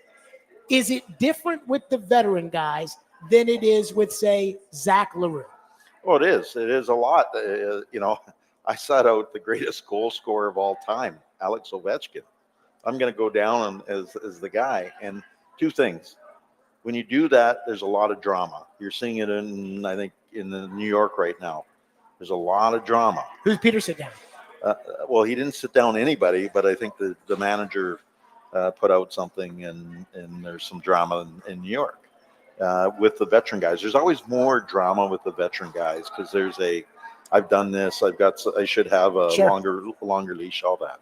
So there's always more drama, and the coach has to understand that if you're doing it, you got to do it there's two things. If you do it and you don't explain it, there's going to be a lot of drama and a lot of stuff and sometimes it's unnecessary. I think with the veteran players, and especially Andrew being a former player, he can work through that with a player a lot easier than not easier. I think he wants to work through that with a player. And I just said play the winning lineup every night. The one that because of two things: A, that they're capable; B, they're doing the system; and C, they're working. And if they do all that, then you're playing the right lineup. And if Andrew asks me, what do you think on the lineup? I'll say, I like what you have here. This could work in the game. If it's not working, you might be able to switch this. You got your power play, your penalty kill, you got your special teams, you got the guys that are going. Do you want to, and I'll say, how do you feel about the lineup? He goes, I think I like this one. And that's the right lineup, because the right lineup has to come from Andrew. You got to feel it's the right lineup. It shouldn't be a lineup that I'm saying, oh, you should play this. I don't like coaching artwork. Yeah, it's got to be yours. And whatever lineup he puts up there, I'm supporting. Barry Trotz is with us on the program. Again, I talk about what is a talking point around the team and what is something that I do not care that you traded Philip Tomasino the other day. Do not care. Quite frankly, I think it kind of sucks, and I was tired of watching him out there. I was tired of him getting chance after chance after chance. And yet, the second that he got traded, it was, oh, God, another first-round pick. And there is some credence to that. Not that, again, I care. But my question to you is this. When you took over David's operation, you largely kept a lot of that in place. I understand that. But is there a thought process with the scouting department or with what's happened where Fabro's not on this team anymore? Tomasino's not on this team anymore. Tolvanen is not on this team anymore. Yeah, absolutely. So what is that? Well, a lot of things. To me, I when I do that, anytime we do that, just like I asked the scouts, anything we do, there's got to be a little bit of an autopsy of, okay, if you really look, I looked at Tomasino's draft just for instance. In Tomasino's draft, I think he was drafted 24th. I have a bad memory. I think it was 24th. He was the 24th pick in the draft. He has played, I think he's number 20 in the number of NHL games he's played in his whole draft class. His whole draft class. That means all 7 rounds. Parson in his 30th, and he was drafted in the 7th round. We got 2 picks that played in the top 30 of that draft right now. And if you look at Fabro, he's played in 300 games, in different situations, and they weren't high picks. When you, like, everybody says, first round pick, there's different types of first round picks. If you're picking in the top 5, is a little different than the top 10 or 5 to 10. And then I would say from 15 to 30, even 40 is another group of picks. They're a little bit different. If you get the 32nd pick in the draft, it's a good pick, but it's not the 5th pick. So then if that's the case, because I do get excited about the 3 first-round picks that you have. I am. Then shouldn't I maybe tone down the excitement? Because it's like, well, Vegas is going to be good. Yeah, two things happen in that pick, and this is a good example of it. If you don't hit on those picks, everybody says it's a wasted first round, and it's really not. Like Phil Tomasino at his point in time in his draft class is played 150 games in the National Hockey League. That's pretty good for his age, considering the draft. There's 32 teams, and he's number 20. You look at the picks that we've got in that range in the 20s. That the last 2, I wouldn't trade Surin for a couple guys that were in the 15s. Mm-hmm. I wouldn't trade Molendyk. So we hit on. I believe, honestly, if I'm wrong in this, I'm not a good hockey. I won't say anything dramatic, but I am pretty sure that Molendyk and Surin are going to be really good players for this team. They're not. They're going to be above the third level player. They're going to be second or first line guys. I really believe that. And we hit on those guys. I know we have. And so those picks are very valuable. And I say in the draft, like Braden Pointman in the 2nd round, Sebastian Aho in the 2nd round. I mean, Robertson. And people look at the first round picks. I mean, let's talk about another first round pick that I moved, Cody Glass. He wasn't our pick. He was the 3rd pick overall. Oh yeah, but he was like Tomasino. I was sick of watching him play. But what I'm saying is the draft is a little bit of a, as much as it is your lifeline, it's a little bit of a crapshoot too. You see it in football. I see Daniel Jones in New York. I mean, he's how many years in the league? I will say this though. I remember when Daniel Jones was drafted because I was on the plaza out front. And I remember when it happened downtown Nashville, everyone was like, what? So I do remember some of these picks that happened that people raise their eyebrows and then it ends up not working out. My thing with the young prospects, the one thing that I worry about a little bit, Barry Trotz is with us, is when the Askarov trade got made, I was hearing about Edstrom, about how, hey, this is going to be probably the best center in the organization, young center in the organization, whatever. And yet when I read what the prospect gurus write about the Predators prospect class, it's a lot of bottom 6 forward, 2nd or 3rd pair defensemen. Yeah. And I'm kind of saying, okay, to that point, we need some first line players. We need some top pair defensemen. We do. There's no question. And part of that hopefully it's growing and we're getting better reviews. We hope, I look at a couple things. The team is drafted in the 20s. So you're getting the 2nd tier, 3rd line guys. It's hard to hit on the Sebastian Ahos and the points, but you can still do it. And you got to have enough draft choices to do it. And you've got to, I tried to move up, but we're trying to get players that will be in that top 9-ish. We don't need all 3rd line guys. Sure. I need some top end guys. Usually the top end guys, you have to either, trade for them or you got to draft them and you have to be terrible for a while.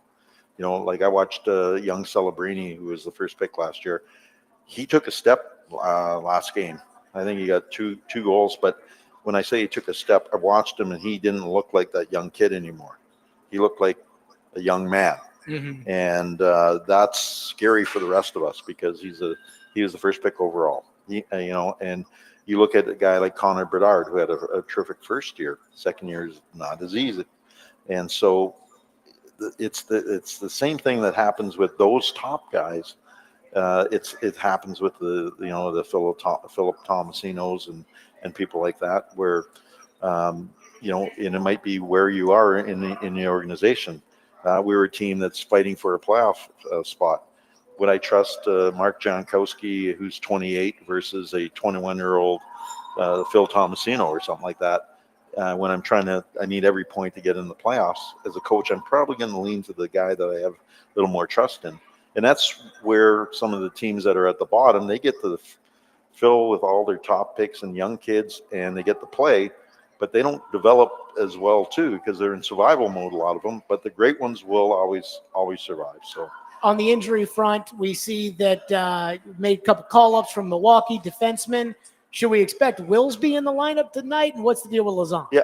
Lazan is out for a little bit here. Week to week, month to month. I think what we say. I think he's at least a week. Week to week. And that's a big loss because he's Losey's a physical presence back there. He's a big, strong kid. He's great on the penalty kill. We will see Willsby. I think he's a prospect. He's got a little bit of size to him. He's not overly big, but he's bigger than like Marco Gazzo or Blankenberg. He skates extremely well. He's a defender. He's not I wouldn't say he's an offensive guy. He's a first pass, smooth skating defender. Stasny added to the roster at Milwaukee. Yeah. Is that a good sign? That's an excellent sign. I mean, he's going to join Milwaukee on a full-time basis. He's going to get up to speed, hopefully get into some games soon, and then he'll be in the mix with us. He was a guy that really we could have used this year at the start for sure, because of his ability to skate and break out pucks and do all those things that he was leaning and trending towards. So a little setback with all the personal stuff, but it looks like he's good to go, and we are really happy for him, and I'm excited for his career going forward. Barry Trotz, as always, have a happy Thanksgiving. Good luck tonight ahead of U.S. Thanksgiving, and then, of course, obviously the exciting home game after Thanksgiving. Well, we talked about on that. Black Friday. I think I'm gonna ban chicken. We're only gonna have chicken. We're not gonna have turkey, so that we're not all full of tryptophan and sleeping out of the gates. And no pie. And no pie. We'll get the sugar-free pie. Yeah, We'll exactly. get the sugar-free pie for the team on Friday night. Good luck, as always. And by the way, I just want everybody to know, I will be doing the radio post-game show on Friday, so it would make my life easier and yours if you guys would find a way to win Friday. It'd make everybody's life a little bit easier. If we win Friday and to make your life easier, I'll stop by and say hi. See, exactly. By the way, I don't know what you're trying as far as the funk is concerned, but you do know what happened last year that started the heater that you guys went on, right? Yeah, I need another concert. Well, no, I don't think it was the concert. Oh, yeah, it was a 9-2 I loss. was in St. Louis with the team. Oh, yeah, they that's got right. on the plane after the 9-2 loss, saw me, said, oh, boy, we better start acting right or else we're going to get it. And all of a sudden, they go out and beat St. Louis. Then I came home. Then y'all won a bunch of games after that without me. So you want to come to St. Louis is what you're saying? I think I'm busy that day. Maybe Toronto, something like that. Trotzy, as always, good to see you. Have All a right, take very care. happy You have a Thanksgiving. Thanksgiving. Yep. Thank Stillman and Company, we continue 102.5 The Game.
Stillman and Company, we just had Barry Trotz on the program.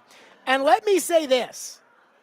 If you want any takeaway from me as to what I got out of the Barry Trotz talk, and Ian, I feel like we hit a lot of topics. Yes, I agree. With Barry Trotz there. My number one takeaway is this. He ain't firing the coach. Didn't sound like it. Now, whether or not you think he should fire the coach, that is your opinion and you're entitled to it. I've said I wouldn't fire the coach. But not only did Barry say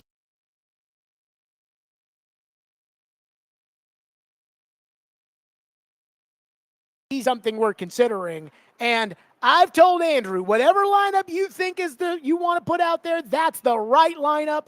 And I've told him, don't worry, your job is safe. You go coach him. I'm telling you, he's the coach. And trust me, I saw when old buddy in St. Louis got fired on Sunday, and they hired Jim Montgomery to a 5-year contract. And I was doing the pregame show with Derek, and I turned to him, and I'm like, St. Louis just fired the coach.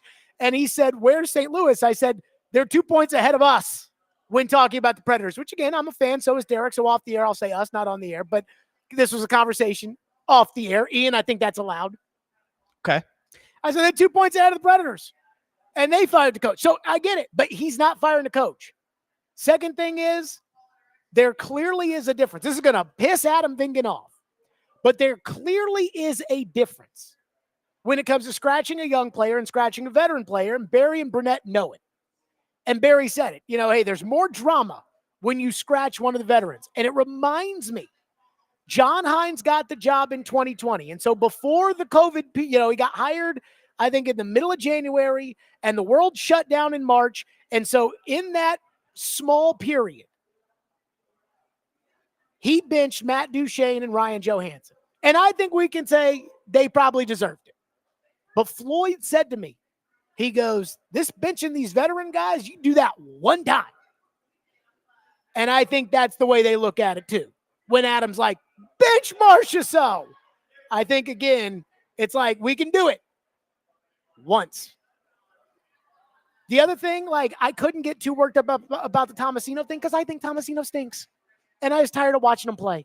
Same with Fabro. Because, again, people are going to say, Barry, the first-round picks. I said, is there something wrong with the scouting department? That's the question. But as far as Fabro or Tomasino, I can't pin him on that because I was tired of watching both guys. I should have thanked him for getting rid of Fabro. 615-737-1025, Stillman and Company. We continue, 102.5, 106 for the game.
Tune into 102.5 The Game this Saturday for Vandy football presented by Prince's Hot Chicken. We got to get, is there a name for the Vandy-Tennessee rivalry? You know, the battle that was I thought it was something nothing about until 40. I-40. I thought the it was something about I-40. that Okay, I guess I can go with that. Again, Vandy won for the first time when I was 16 years old in my lifetime. You know, and it was even further. I think it had been like, what, 1984 to 2006 was the first time Vandy won. But, hey, this is going to be a ball game on Saturday. The Commodores will take on Tennessee at First Bank Stadium beginning at 9:30 with the pregame, and kickoff is at 11. Coverage also available on the 102.5 The Game app and at theGameNashville.com. So I do want to touch on this because for years and years and years, I have argued that it is unfair for us, the American sports fan, on Thanksgiving to have to watch the Detroit Lions play football.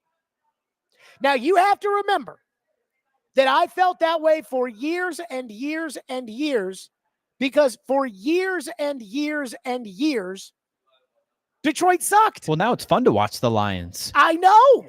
So now people probably hear this and they think, well, Jared, what do you think now? The Lions are the best team in the NFL. And by the way, let me say this about the Lions, and they better crush Chicago tomorrow. They will. But let me say this about the Lions. This current Lions team reminds me of the 2000 Titans team. Like the best Titans team they ever had, not the Super Bowl team. That was 99. 2000, they were 13-3. They were the number 1 seed. They lost to Ray Levis and the Ravens at home in the playoffs. But that year, Steve McNair was a much better passer than he was the year before. He was a Pro Bowler. Eddie George was still the best back in the league, or up there as one of the best backs in the league at the time. Derek Mason had set it, or almost, I think he did set that year, an all-purpose yards record in NFL history. The defense was number 1 in the league compared to the Ravens that everyone remembers as the 85 Bears of this century. The Lions remind me of that team. Like, just so good. So good. Not elite at quarterback, but good. But again, for years I begged, can we get the Lions off TV? Which takes me to the real point I want to make, which is this. I don't know how I feel about the same situation happening where the Cowboys have become the Lions. This Giants-Cowboys game on Thanksgiving. Every year, for the most part, they give us divisional games on Thanksgiving. I don't know why. Washington and the Cowboys, Minnesota and the Lions. Like, can we get something better? Can we get, instead of... Well, that's what they tried with the Thursday game. Or the night game, I'm sorry. Right. That's when they added that for NFL Network. Yeah, tried a little something there. Agreed. And that's not a bad game. I can do Miami and Green Bay. And I'm fine. Look, I understand. You know, for instance, the Black Friday game, Amazon went to them 3 years ago and said, we'll take any game you give us. And in fact, Peter King wrote an article about this. And Amazon went to the NFL and said, we'll take any game to put on Black Friday, even if it's the Titans and the Texans. And that's the example that they used with Peter King. And the NFL said no in 2022. Because in 2022, the NFL felt like, we don't want to do this to Fox. USA is playing England in the World Cup, so we want to, push that to the side. But then in 2023, they had a Black Friday game in the Jets. We know what happened to them. Chiefs and Raiders, like no one knew the Raiders were going to be this bad. So I'm okay with that. But for years and years, I've begged, can we not have the Lions on Thanksgiving? I'm not going to make the same argument with the Cowboys, even though the Cowboys are terrible and they're playing the Giants, who are terrible. And it's Tommy DeVito versus Cooper Rush, the worst possible Thanksgiving Day game you could ask for. DeVito might not even play. I don't know who their backup is. Okay, well, that might be a little bit more intriguing, but again, awful. I'm not going to say that for the Cowboys because the Cowboys draw ratings no matter what. There's something interesting about the Cowboys no matter what. Yeah, people love to watch them, toss and burn. So I'm not going to say we can't have the Cowboys every year, and I stand by what I always wanted when it came to the Lions. Even though they're good now, I still don't want them every year. And I do enjoy the night game tomorrow. Lay the points with Green Bay at 3.5. Preds game days next. Stillman and Company, 102.5 The Game.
It's hockey night in Smashville. Off over to Yossi. His one-timer, he scores! Bringing you the keys to victory and the latest storylines surrounding the Nashville Predators. This is Predators Game Day, now on Stillman and Company. Predators Game Day is presented by TJ Anderson Homes of Benchmark Realty, online at tjandersonhomes.com. Get your house seen, heard, and sold with TJ Anderson. That's my guy. He takes great care of me. He'll do the same for you. Tonight, the Predators, the Thanksgiving Eve, almost an annual game here at Bridgestone Arena, taking on the Philadelphia Flyers. Puck drop 7 o'clock. Right here on 102.5, 106.3 The Game. The Predators 7-12-3, not good enough. 17 points. Meanwhile, Philly 9-10-3. That's 21 points for them. This is a very winnable game. I heard that they're on kind of a backup goalie, or a third-string goalie maybe in there today for Philadelphia. The Predators need a winning streak. The Predators also made a couple of moves as far as the roster is concerned, a couple of call-ups from AHL Milwaukee, including Adam Wilsby, who will be in the lineup today, and he will be in. Meanwhile, Jeremy Lazan is week to week. He is out. We start with the coach's take. Here is Andrew Burnett. I think details in our game has been inconsistent. Something we're harping on. We're having a hard time grasping night in and night out, shift in to shift out. So I think that's a real focal point for our coaching staff. We feel we're getting better at it, and then we slip. So I got to tell you what my biggest pet peeve with the Predators is. And when Barry Trotz sat down right here with us, I said to him, I go, tell me what's wrong. That they can play the way they played Saturday against Winnipeg, with the energy and the urgency and the whatever against the best team in the league, and then they can go out and get waxed in the second period the way they did against Jersey. How does that happen? Somebody explain. And I still don't totally know.